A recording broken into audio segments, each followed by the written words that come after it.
ಕಸ್ತೂರಿ ತಿಲಕಂ ಲಲಾಟಪಟಲೇ ವಕ್ಷಸ್ಥಲೇ ಕೌಸ್ತುಭಂ ನಾಸಾಗ್ರೇ ವರಮೌಕ್ತಿಕಂ ಕರತಲೇ ವೇಣುಃಕರೇ ಕಂಕಣಂ ಸರ್ವಾಂಗೇ ಹರಿಚಂದನಂ ಸುಲಲಿತಂ ಕಂಠೇ ಚ ಮುಕ್ತಾವಲಿ ಗೋಪಸ್ತ್ರೀ ಪರಿವೇಷ್ಟಿತೋ ವಿಜಯತೆ ಗೋಪಾಲಚೂಡಾಮಣಿ ಗೋಪಾಲಚೂಡಾಮಣಿ ಅಸ್ತಿ ಸ್ವಸ್ತರುಣೀಕರಾಗ್ರವಿಕಲತೆ ಕಲ್ಪಪ್ರಸೂನಾಪ್ಲುತಂ ವಸ್ತು ಪ್ರಸ್ತುತ ವೇಣುನಾದಲಹರಿ ನಿರ್ವಾಣ ನಿರ್ವ್ಯಾಕುಲಂ ಸ್ರಸ್ತ ನಿಬದ್ಧನಿ ಬಿಬಿಲಸತ್ ಗೋಪೀ ಸಹಸ್ರಾವೃತಂ. ಓಡ್ತಾ ಇದ್ದಾನಂತೆ ಕೃಷ್ಣ. ಅವನು ಕಂಠಕ್ಕೆ ಕಟ್ಕೊಂಡಿರುವಂತಹ ಆ ಒಂದು ಸಣ್ಣ ಚಿನ್ನದ ಗೆಜ್ಜೆ ಸಣ್ಣದಾಗ ಅಮ್ಮ ಒಂದು ಕಚ್ಚೆ ತರ ಪಂಚ ಉಡ್ಸಿಯರಂತೆ, ಅದು ಕೆಳಗಡೆಗೆ ಜಾರ್ತಾ ಇದೆಯಂತೆ. ಅದನ್ನ ಎತ್ತುಕೊಂಡು ಓಡ್ತಿದ್ರು ಕೂಡ ಗೋಪಿಕೆಯರು ಅವನನ್ನು ಬಿಡ್ತಾ ಇಲ್ಲ.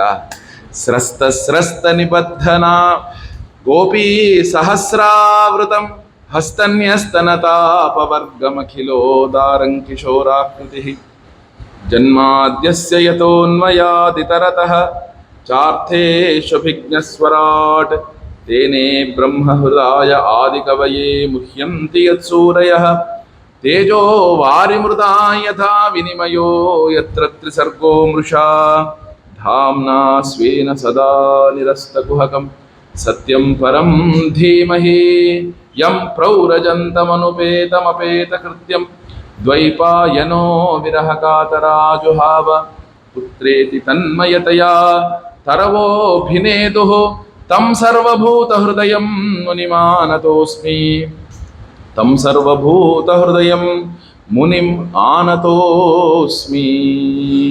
ಸಚ್ಚಿದಾನಂದರೂಪಾಯ ವಿಶ್ವೋತ್ಪತ್ಯಾದಿಹೇತವೇ ತಾಪತ್ರಯ ವಿನಾಶಾಯ ಶ್ರೀಕೃಷ್ಣಾಯ ವಯಂ ನಮಃ. ಓಂ ಓಂ ನಮೋ ಭಗವತೆ ವಾಸುದೇವಾಯ. ಓಂ ನಮೋ ನಾರಾಯಣಾಯ. ಶ್ರೀಕೃಷ್ಣ ಪರಬ್ರಹ್ಮಣೇ ನಮಃ. ಭಗವದ್ಭಕ್ತರಲ್ಲಿ ವಿಜ್ಞಾಪನೆ. ಇದೊಂದು ವಿಶೇಷವಾದಂತಹ ಒಂದು ಉಪನ್ಯಾಸ. ನಿತ್ಯ ನಾವು ಈ ಟೈಮಲ್ಲಿ ಬೇರೆಯ ಒಂದು ಕೆಲಸವನ್ನೇ ಮಾಡ್ತಾ ಇದ್ವಿ. ಆದರೆ ಸಮಯಾವಕಾಶ ಒಂದಷ್ಟು ಕಡಿಮೆ ಇರೋದ್ರಿಂದ, ಹೇಳುವಂಥದ್ದು ಬೆಟ್ಟದಷ್ಟಿರೋದ್ರಿಂದ ಈ ಒಂದು ಅರ್ಧ ಮುಕ್ಕಾಲು ಗಂಟೆಗಳ ಕಾಲ ನಾವುಗಳು ಈ ಒಂದು ಉಪನ್ಯಾಸಕ್ಕೆ ತಮ್ಮೆಲ್ಲರನ್ನೂ ಕೂಡ ಸ್ವಾಗತ ಮಾಡ್ತೇನೆ. ವಿಶೇಷವಾಗಿ ನಾವೆಲ್ಲರೂ ಕೂಡ ಈ ಶ್ರೀ ಕ್ಷೇತ್ರ ಗುರುವಾಯೂರಿನಲ್ಲಿ 4ನೆಯ ದಿನವನ್ನು ಕಳೀತಾ ಇದ್ದೇವೆ. 4ನೆಯ ದಿನವನ್ನು ನಾವುಗಳು ಕಳೀತಾ ಇದ್ದೇವೆ. ನೋಡಿ, ಆ ಭಗವಂತನ ಮೇಲೆ ಎಷ್ಟು ಅನಂತ ಕರುಣಾಪೂರ್ಣವಾದಂತಹ ದೃಷ್ಟಿ ನಮ್ಮ ಮೇಲಿದೆ ಅಂದರೆ ಅವನು ನಾವು ತೋರಿಸ್ಕೊಳ್ತಾನೆ, ಅವನ ಉತ್ಸವವನ್ನು ತೋರಿಸ್ತಾನೆ, ಜೊತೆಗೆ ಅವನ ನಾಮಸ್ಮರಣೆಯನ್ನು ಮಾಡಿಸ್ತಾನೆ, ಅವನ ಭಾಗವತವನ್ನು ಕೇಳಿಸ್ತಾನೆ. ಇನ್ನೆಷ್ಟು ಕರುಣೆಯನ್ನು ನಮ್ಮ ಮೇಲೆ ಅವನು ಇಡಕ್ಕೆ ಸಾಧ್ಯ? ಎಲ್ಲವನ್ನೂ ಕೂಡ ನಾವು ಕೆಲವೊಂದು ಬಲವಂತವಾಗಿ ಮಾಡುವ ಹಾಗಾಗಿದೆ. ನನಗೆ ಇಷ್ಟ ಇದೆಯೋ ಇಲ್ವೋ ಗೊತ್ತಿಲ್ಲ, ಆದ್ರೆ ಬಲವಂತವಾಗಿ ಅದನ್ನು ಮಾಡಬೇಕು. ಯಾಕೆ? ಭಗವಂತನ ಇಚ್ಛೆ ಅದು. ಈಗ ನನಗೆ ಉಪನ್ಯಾಸ ಮಾಡಕ್ಕೆ ಇಷ್ಟ ಇದೆಯೋ ಇಲ್ಲೋ ಗೊತ್ತಿಲ್ಲ, ಬಂದುಬಿಟ್ಟಿದ್ದೀನಿ, ನಾ ಮಾಡಲೇಬೇಕು, ಬೇರೆ ಆಪ್ಷನ್ ಇಲ್ಲ ನನಗೆ. ನನಗೆ ಇವತ್ತು ಇದನ್ನು ಹೇಳಕ್ ಇಷ್ಟ ಇದೆಯಲ್ಲೋ ಗೊತ್ತಿಲ್ಲ, ಬಂದುಬಿಟ್ಟಿದ್ದೀನಿ, ನಾನು ಮಾಡಲೇಬೇಕು. ಆ ರೀತಿಯಾಗಿ ಬಲವಂತವಾಗದರೂ ಕೂಡ ಆ ಕೃಷ್ಣ ಪರಮಾತ್ಮ ನಮ್ಮಲ್ಲಿ ಎಲ್ಲಾ ಒಂದು ಸೇವೆಯನ್ನ ಮಾಡಿಸ್ಕೊತಾ ಇದ್ದಾನೆ. ಅಂತಹ ಪರಮಾತ್ಮನ ಸೇವೆ ನಾವು ಯಾವಾಗಲೂ ಕೂಡ ನಮ್ಮಲ್ಲಿ ಬಲವಂತವಾಗಾದರೂ ಕೂಡ ನಮ್ಮಲ್ಲಿ ನಡಿಲಿ ಅಂತ ಹೇಳ್ತಾ ಇವತ್ತಿನ ಉಪನ್ಯಾಸದ ಶೀರ್ಷಿಕೆ ಬಂದು ಅಜಾಮೀಳ ಉಪಾಖ್ಯಾನ. ಅಜಾಮೀಳ್ ಇದು ಏನಕ್ಕೆ ನಾನು ಇಷ್ಟೊಂದು ಒತ್ತಿ ಹೇಳ್ತೇನೆ ಅಂದ್ರೆ, ಈ ಒಂದು ಉಪಾಖ್ಯಾನವನ್ನ ಹೇಳಲೇಬೇಕು. 1000 ಸಲಿ ಕೇಳಿರ್ಲಿ, 500 ಸಲಿ ಕೇಳಿರ್ಲಿ, 1,00,000 ಸಲಿ ಕೇಳಿರ್ಲಿ, ಅಜಾಮೀಳ ಉಪಾಖ್ಯಾನ ಇದೆಯಲ್ಲ, ಇದೊಂದನ್ನು ನಾವು ಗಟ್ಟಿಯಾಗಿ ಹಿಡ್ಕೊಂಡ್ರೆ ನಾವು ಪಾಪವನ್ನ ಮಾಡಿದೀವಪ್ಪ, ಮುಂದೆ ನಮ್ಮ ಗತಿ ಏನು ಅನ್ನೋ ಆಲೋಚನೆ ನಮಗಿರೋದಿಲ್ಲ. ಏನ್ ಹೇಳಿ ಗುರುಸ್ವಾಮಿ, ನಾನು ತುಂಬಾ ಏನೇನೋ ಮಾಡ್ಬಿಟ್ಟಿದ್ದೀನಿ, ಎಂತೆಂಥದ್ದನ್ನೋ ಆಗ್ಬಿಟ್ಟಿದೆ, ಈಗ ನನ್ನ ಗತಿ ಏನು? ಈ ಮಾರ್ಗಕ್ಕೆ ಬಂದ್ಬಿಟ್ಟಿದ್ದೀನಿ, ನನ್ನ ಗತಿ ಏನು ಅನ್ನುವ ಆಲೋಚನೆಯನ್ನ ಬಿಟ್ಟು ನಾವು ಆನಂದದಿಂದ ಇರಬಹುದು. ಯಾವುದನ್ನ? ಈ ಅಜಾಮೀಳ ಉಪಾಖ್ಯಾನವನ್ನ ಕೇಳಿದಾಗ. ನೋಡಿ, ಆ ಪರೀಕ್ಷಿತನಿಗೆ 5ನೆಯ ಸ್ಕಂದದವರೆಗೂ ಕೂಡ ಅನೇಕ ವಿಷಯಗಳನ್ನು ತಿಳಿಸಿದ ನಂತರ ಶುಕಬ್ರಹ್ಮರು ಆರಂಭ ಮಾಡ್ತಾರೆ. ಏನು ಅಂದ್ರೆ, ಯಾಕಂದ್ರೆ 5ನೇ ಅಧ್ಯಾಯದ ಕೊನೆಯ ಅಧ್ಯಾಯದಲ್ಲಿ ನಮಗೆ ಒಂದು ನರಕ ವರ್ಣನೆ ಬರುತ್ತೆ. ಯಾವ ಯಾವ ಪಾಪಗಳನ್ನು ಮಾಡಿದರೆ ನಮಗೆ ಏನೇನು ಗತಿಯಾಗತ್ತೆ ಅನ್ನುವಂತಹ ವರ್ಣನೆ ಬರುತ್ತೆ. ನರಕ ವರ್ಣನೆ ಅಂತ ಹೇಳ್ತಾರೆ ಅದನ್ನು. ಆ ಒಂದು ಗತಿಯನ್ನೆಲ್ಲ ಕೇಳಿದ ಮೇಲೆ ನಮಗೆ ಭಯ ಆಗತ್ತೆ. ನಾನು ಎಷ್ಟೋ ಸಲಿ ಆ ಅಧ್ಯಾಯವನ್ನ ಪಾರಾಯಣ ಮಾಡಬೇಕಾದಾಗ ಅಯ್ಯೋ ಇದನ್ನ ನಾನು ಮಾಡಿದ್ದೀನಲ್ಲಪ್ಪ, ಅಪ್ಪಪ್ಪ ಇದನ್ನ ನಾನು ಮಾಡಿದ್ದೀನಲ್ಲಪ್ಪ ಅಂತ ಹೃದಯಕ್ಕೆ ಅನ್ಸುತ್ತೆ. ಅಂದ್ರೆ ಯಾವುದೋ ಜನ್ಮದಲ್ಲಿ ನಾನು ಮಾಡಿರಬಹುದೇನೋ, ಇದಕ್ಕೆ ಏನಪ್ಪ ಗತಿ? ಆ ಒಂದು ಏನೇ ಮಾಡಿದ್ರೂ ಕೂಡ ಅದಕ್ಕೊಂದು ಪರಿಹಾರ ಅಂದ್ರೆ ಏನು ಅಂದ್ರೆ ಈ 6ನೇ ಅಧ್ಯಾಯದ ಮೊದಲನೆಯ ಅಧ್ಯಾಯ, 6ನೆಯ ಸ್ಕಂದದ ಮೊದಲನೇದು. ನಿನ್ ಪರಮ ದುಷ್ಟನಾಗಿರಪ್ಪ, ಜಗತ್ತಲ್ಲಿ ದೊಡ್ಡ ದೊಡ್ಡ ಪಾಪಗಳನ್ನ ಕೂಡ ಹಾಕೊಳ್ಳಿ, ಅದೆಲ್ಲವನ್ನೂ ನಾನು ಮಾಡಿದ್ದೀನಿ, ಅದಕ್ಕೂ ಪರಿಹಾರ ಉಂಟು. ಆ ಧೈರ್ಯವನ್ನ ಕೊಡುವಂತಹ ಅಧ್ಯಾಯ ಈ ಅಜಾಮೀಳ ಉಪಾಖ್ಯಾನ. ಅರ್ಥ ಆಯ್ತಲ್ಲ? ಸ್ವಾಮಿ ಹಿಂಗೆಲ್ಲ ಮಾಡ್ಬಿಟ್ಟಿದ್ದೀನಿ, ಏನ್ ಸ್ವಾಮಿ, ಏನ್ ಮಾಡೋದು ಸ್ವಾಮಿ?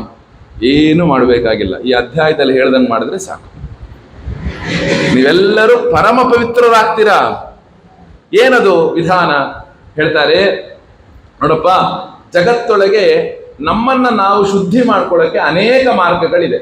ಕೆಲವರು ತಪಸ್ಸಿನಿಂದ ಮಾಡ್ತಾರೆ, ಕೆಲವರು ಬ್ರಹ್ಮಚರ್ಯದಿಂದ ಮಾಡ್ತಾರೆ, ಕೆಲವರು ಮನೋನಿಗ್ರಹದಿಂದ ಮಾಡ್ತಾರೆ, ಕೆಲವರು ಇಂದ್ರಿಯ ನಿಗ್ರಹದಿಂದ ಮಾಡ್ತಾರೆ, ಕೆಲವರು ತ್ಯಾಗ, ಸತ್ಯ, ಶೌಚ, ಯಮ, ನಿಯಮ ಇವೆಲ್ಲವನ್ನೂ ಕೂಡ ಅವರುಗಳು ಮಾಡ್ತಾರೆ. ದೇಹವಾಗ್ ಉದ್ಭಿಜಂ ಧೀರಾಹ ಧರ್ಮಜ್ಞಾಹ ಶ್ರದ್ಧೆಯಾನ್ವಿತಾಹ. ಪಾಪಗಳನ್ನು 3 ರೀತಿಯಾಗಿ ನಾವು ಪಾಪಗಳನ್ನು ಮಾಡ್ತೇವೆ: ಕಾಯಿಕ, ವಾಚಿಕ, ಮಾನಸಿಕ. ಕಾಯಿಕ, ವಾಚಿಕ, ಮಾನಸಿಕ. ಈಗ ನಾನಿಲ್ಲಿ ಕೂತಿದ್ದೀನಪ್ಪ, ನಾನಿಲ್ಲಿ ಕೂತ್ಕೊಂಡು ಗಾಯತ್ರಿ ಅಮ್ಮಂಗೆ ನೋವು ಮಾಡ್ಬೋದು ಗೊತ್ತಾ? ಆರಾಮ ನಾನು ಇಲ್ಲಿ ಕೂತ್ ನಾನು ಪ್ರವಚನ ಮಾಡ್ಬೇಕಾದ್ರೆ ಅವ್ರಿಗೆ ನೋವು ಮಾಡ್ಬೋದು. ಹೆಂಗೆ? ಸುಮ್ಮನೆ ಹಿಂಗೆ ನೋಡ್ತೀನಿ ಅಷ್ಟೆ. ಹಿಂಗೆ ನೋಡ್ತೀನಿ, ಆಮೇಲೆ ಹಿಂಗೆ ನೋಡ್ತೀನಿ, ಆಮೇಲೆ ಹಿಂಗೆ ನೋಡ್ತೀನಿ, ಆಮೇಲೆ ಹಿಂಗೆ ನೋಡ್ತಾನೆ ಇರ್ತೀನಿ. ಯಾಕೆ ಗುರುಗಳು ನನ್ನನ್ನೇ ನೋಡ್ತಾ ಇದ್ದಾರಲ್ಲ? ಅವ್ರು ಒಂದ್ಸಲಿ ಹೀಗೆ ಅನ್ಕೊಳ್ತಾರೆ, ಹೀಗೆ ಅನ್ಕೊಳ್ತಾರೆ. ನನ್ನ ದೃಷ್ಟಿ ಅವ್ರಿಗೆ ನೋವು ಮಾಡ್ತಾ ಇದೆ ಅಂದ್ರೆ ನಾನು ಪಾಪ ಮಾಡ್ತಾ ಇದ್ದೀನಿ ಅಂತ ಅರ್ಥ. ಏನ್ ಹೇಳಿ? ನನ್ನ ದೃಷ್ಟಿ ಅವ್ರಿಗೆ ನೋವು ಮಾಡ್ತಿದೆ ಅಂದ್ರೆ ನಾನು ಪಾಪ ಮಾಡ್ತಾ ಇದ್ದೀನಿ ಅಂತ ಅರ್ಥ. ನಾನು ಪಾಪವನ್ನ ಮಾಡ್ಬೇಕಾದ್ರೆ ಹೊಡೆದು ಬಡದು ಗುದ್ದಿ ಮಾಡ್ಬೇಕಾಗಿಲ್ಲ. ಕಣ್ಣಿನ ನೋಟದಿಂದ ಮಾಡಬಹುದು, ಬಾಯಿಯ ವಾಕ್ಯದಿಂದ ಮಾಡಬಹುದು, ಎಲ್ಲದರಿಂದಲೂ ನಾವು ಪಾಪ. ಆದರೆ ಈ ಪಾಪಕ್ಕೆ ಉದ್ದೇಶ ಏನು? ಪಾಪದ ಇದು ಪಾಪ, ಇದು ಪುಣ್ಯ ಅನ್ನೋದಕ್ಕೆ ಉದ್ದೇಶ ಏನು? ನಿನ್ನ ಒಳಗಿರುವ ಚಿಂತನೆಗೆ. ನೆನ್ಪಿಟ್ಕೊಳ್ಳಿ. ಈಗ ನಾನು ತುಂಬಾ ಒಳ್ಳೇದು ಮಾಡಕ್ಕೆ ಹೋಗ್ತಾ ಇದ್ದೀನಪ್ಪ, ತಪ್ಪಾಗ್ಬಿಡ್ತು, ಅವ್ರಿಗೆ ನೋವಾಗ್ಬಿಡ್ತು, ಖಂಡಿತ ಅದು ಪಾಪ ಅಲ್ಲ. ಯಾಕೆ? ನಿನ್ನ ಉದ್ದೇಶ ಒಳ್ಳೇದು ಮಾಡಬೇಕು ಅಂತಿದೆ. ನಿನ್ನ ಉದ್ದೇಶ ಕೆಟ್ಟದ್ದಿಟ್ಟುಕೊಂಡು ಒಳ್ಳೆ ಒಂಥರ ನಟಿಸ್ತಾ ಇದೆಯಾ, ನೀನ್ ಮಹಾಪಾಪಿ ಅಂತ ಅರ್ಥ. ಹೇಳಿ ಗೊತ್ತಾಯ್ತಲ್ಲ? ನೀನು ಸಂಸ್ಕೃತದಲ್ಲಿ ಒಂದು ಅದ್ಭುತವಾದ ಒಂದು ಸುಭಾಷಿತ ಇದೆ. ಯಾವ್ದದು? ಪಯೋಮುಖಂ ವಿಷಕುಂಭಂ ಪಯೋಮುಖಂ. ಪಂಚತಂತ್ರದ ಸುಭಾಷಿತ. ಪರೋಕ್ಷೆ ಕಾರ್ಯಹಂತಾರ ಪ್ರತ್ಯಕ್ಷೆ ಪ್ರಿಯವಾದಿನಂ. ಏನಪ್ಪ ಕೃಷ್ಣ ಪಟ್ಟಂತ ನೆನಪಿಸ್ಬಿಡ್ತಾನಲ್ಲ. ಪರೋಕ್ಷೆ ಕಾರ್ಯಹಂತಾರ ಪ್ರತ್ಯಕ್ಷೆ ಪ್ರಿಯವಾದಿನಂ ವರ್ಜಯೇ ತಾದೃಶಂ ಮಿತ್ರಂ ವಿಷಕುಂಭಂ ಪಯೋಮುಖಂ ಅಂತ. ಜಗತ್ತೊಳಗೆ ನಮ್ಮೊಟ್ಟಿಗೆ ಇರ್ತಾನೆ, ನಮ್ಮ ಜೊತೆಗೆ ಇರ್ತಾನೆ, ನಮ್ಮ ಜೊತೆಗೆ ಕುತ್ಕೊಳ್ತಾನೆ, ನಮ್ಮ ಜೊತೆಗೆ ನಗ್ತಾನೆ, ನಮ್ಮ ಜೊತೆಗೆ ಆಡ್ತಾನೆ, ಎಲ್ಲ ಮಾಡ್ತಾನೆ. ಆದರೆ ಅವನ ಮನಸ್ಸಿನಿಂದ ನಮ್ಮ ವಿರುದ್ಧವಾದ ಕೆಲಸವನ್ನ ಮಾಡ್ತಿರ್ತಾನೆ. ಅಂಥವ್ರನ್ನ ಮೊದಲು ತೆಗೆದು ದೂರಕ್ಕೆ ಎಸಿಬೇಕಂತ. ಪರೋಕ್ಷೆ ಪ್ರತ್ಯಕ್ಷೆ ಪ್ರಿಯ. ನಮ್ಮ ಅನುಪಸ್ಥಿತಿಯೊಳಗೆ ನಮ್ಮ ವಿರುದ್ಧವಾಗಿ ಮಾತನಾಡಿ ನಾವು ಇರಬೇಕಾದಾಗ ಅಯ್ಯೋ ನೀನು ಇಂದ್ರ ಚಂದ್ರ ದೇವೇಂದ್ರ ಕಣಯ್ಯ ಅಂದ್ರೆ ಅಂಥ ವಿಷಯ ನಮಗೆ ಗೊತ್ತಾಯ್ತು ಅಂದ್ರೆ ಮೂಟೆ ಕಟ್ಟಿ ಪಕ್ಕಕ್ಕೆ ಎಸಿಬೇಕಂತೆ. ಯಾಕೆ ಗೊತ್ತಾ? ಅವನೊಂದು ವಿಷದ ಕೊಡ ಅಂತೆ, ಅದ್ರ ಮೇಲೆ ಹಾಲಿನ ಕೆನೆಯನ್ನ ಸವರಿದ್ದಾರೆ ಅಂತ. ನಾನೇನಾದ್ರೂ ಹಾಲಿನ ಕೆನೆ ಅಂತ ಕುಂಭವನ್ನ ಮುಟ್ಟಿದ್ರೆ ಅದೊಂದು ವಿಷ. ಅದು ಹೇಳಿದ್ ಗೊತ್ತಾಯ್ತಲ್ಲ? ಈ ಪಾಪದ ಉದ್ದೇಶ ಏನು? ಈ ಪಾಪ ಪುಣ್ಯದ ಒಂದು ವಿಧಾನ ಇದೆಯಲ್ಲ, ಬಹಳ ಸೂಕ್ಷ್ಮ. ಇದು ಬಹಳ ಅಂದ್ರೆ ಬಹಳ ಸೂಕ್ಷ್ಮ. ನೋಡಿ, ಪುಣ್ಯದ ಸಂಕಲ್ಪವನ್ನ ನಾನು ಮಾಡ್ತೇನೆ, ಪುಣ್ಯದ ಸಂಕಲ್ಪವನ್ನ ಮಾಡಿ ಪುಣ್ಯವನ್ನ ಮಾಡದೇ ಹೋಗ್ತೇನೆ. ನಿನಗೆ ಪುಣ್ಯ ಮಾಡಿದರೆ ಆ ಪುಣ್ಯದ ಕೆಲಸವನ್ನ ಮಾಡಿದರೆ ಯಾವ ಪುಣ್ಯವೋ ಅದು ನಿನಗೆ ಸಿಗುತ್ತೆ. ಅದೇ ರೀತಿಯಾಗಿಯೇ ಪಾಪದ ಕೆಲಸವನ್ನ ಮಾಡಲ್ಲ, ಅದನ್ನ ಮಾಡ್ತೀನಿ ಅಂತ ಅಂದ್ಕೊಳ್ತೀನಿ. ಅದನ್ನ ಮಾಡಿದರೆ ಯಾವ ಪಾಪವೋ ಅದು ನಿನಗೆ ಬಂದು ತಲುಪುತ್ತೆ. ಭೀಷ್ಮರು ಹೇಳಿರೋ ಮಾತಿದು ಮಹಾಭಾರತದಲ್ಲಿ, ನೆನಪಿಟ್ಕೊಳ್ಳಿ ಇದನ್ನ. ಈಗ ನಾನು ಕಾಶಿ ಯಾತ್ರೆಗೆ ಅಂತ ಹೊರಟಿದ್ದೇನೆ, ಮಧ್ಯದಲ್ಲಿ ಏನೋ ಆಗಿ ನಾನೇ ಹೊರಟು ಬಿಟ್ನಪ್ಪ. ಕಾಶಿ ಯಾತ್ರೆಯನ್ನ ಮಾಡಿದರೆ ಯಾವ ಪುಣ್ಯವೋ ಆ ಪುಣ್ಯ ನಿನಗೆ ಸಿಗುತ್ತೆ. ಮಾಡ್ತೀನಿ ತಡಿ ನನ್ನ ಮಗನೇ ನಿನಗೆ ಅಂತ ಸಂದೇಶ ಹಿಂಗಂದ್ರೆ ಅವನಿಗೆ ನಾನೇನು ಮಾಡಬೇಕಾಗಿಲ್ಲ, ಆ ಮಾಡಿದ್ರೆ ಯಾವ ಪಾಪನೋ ನನಗೆ ಸಿಗುತ್ತೆ.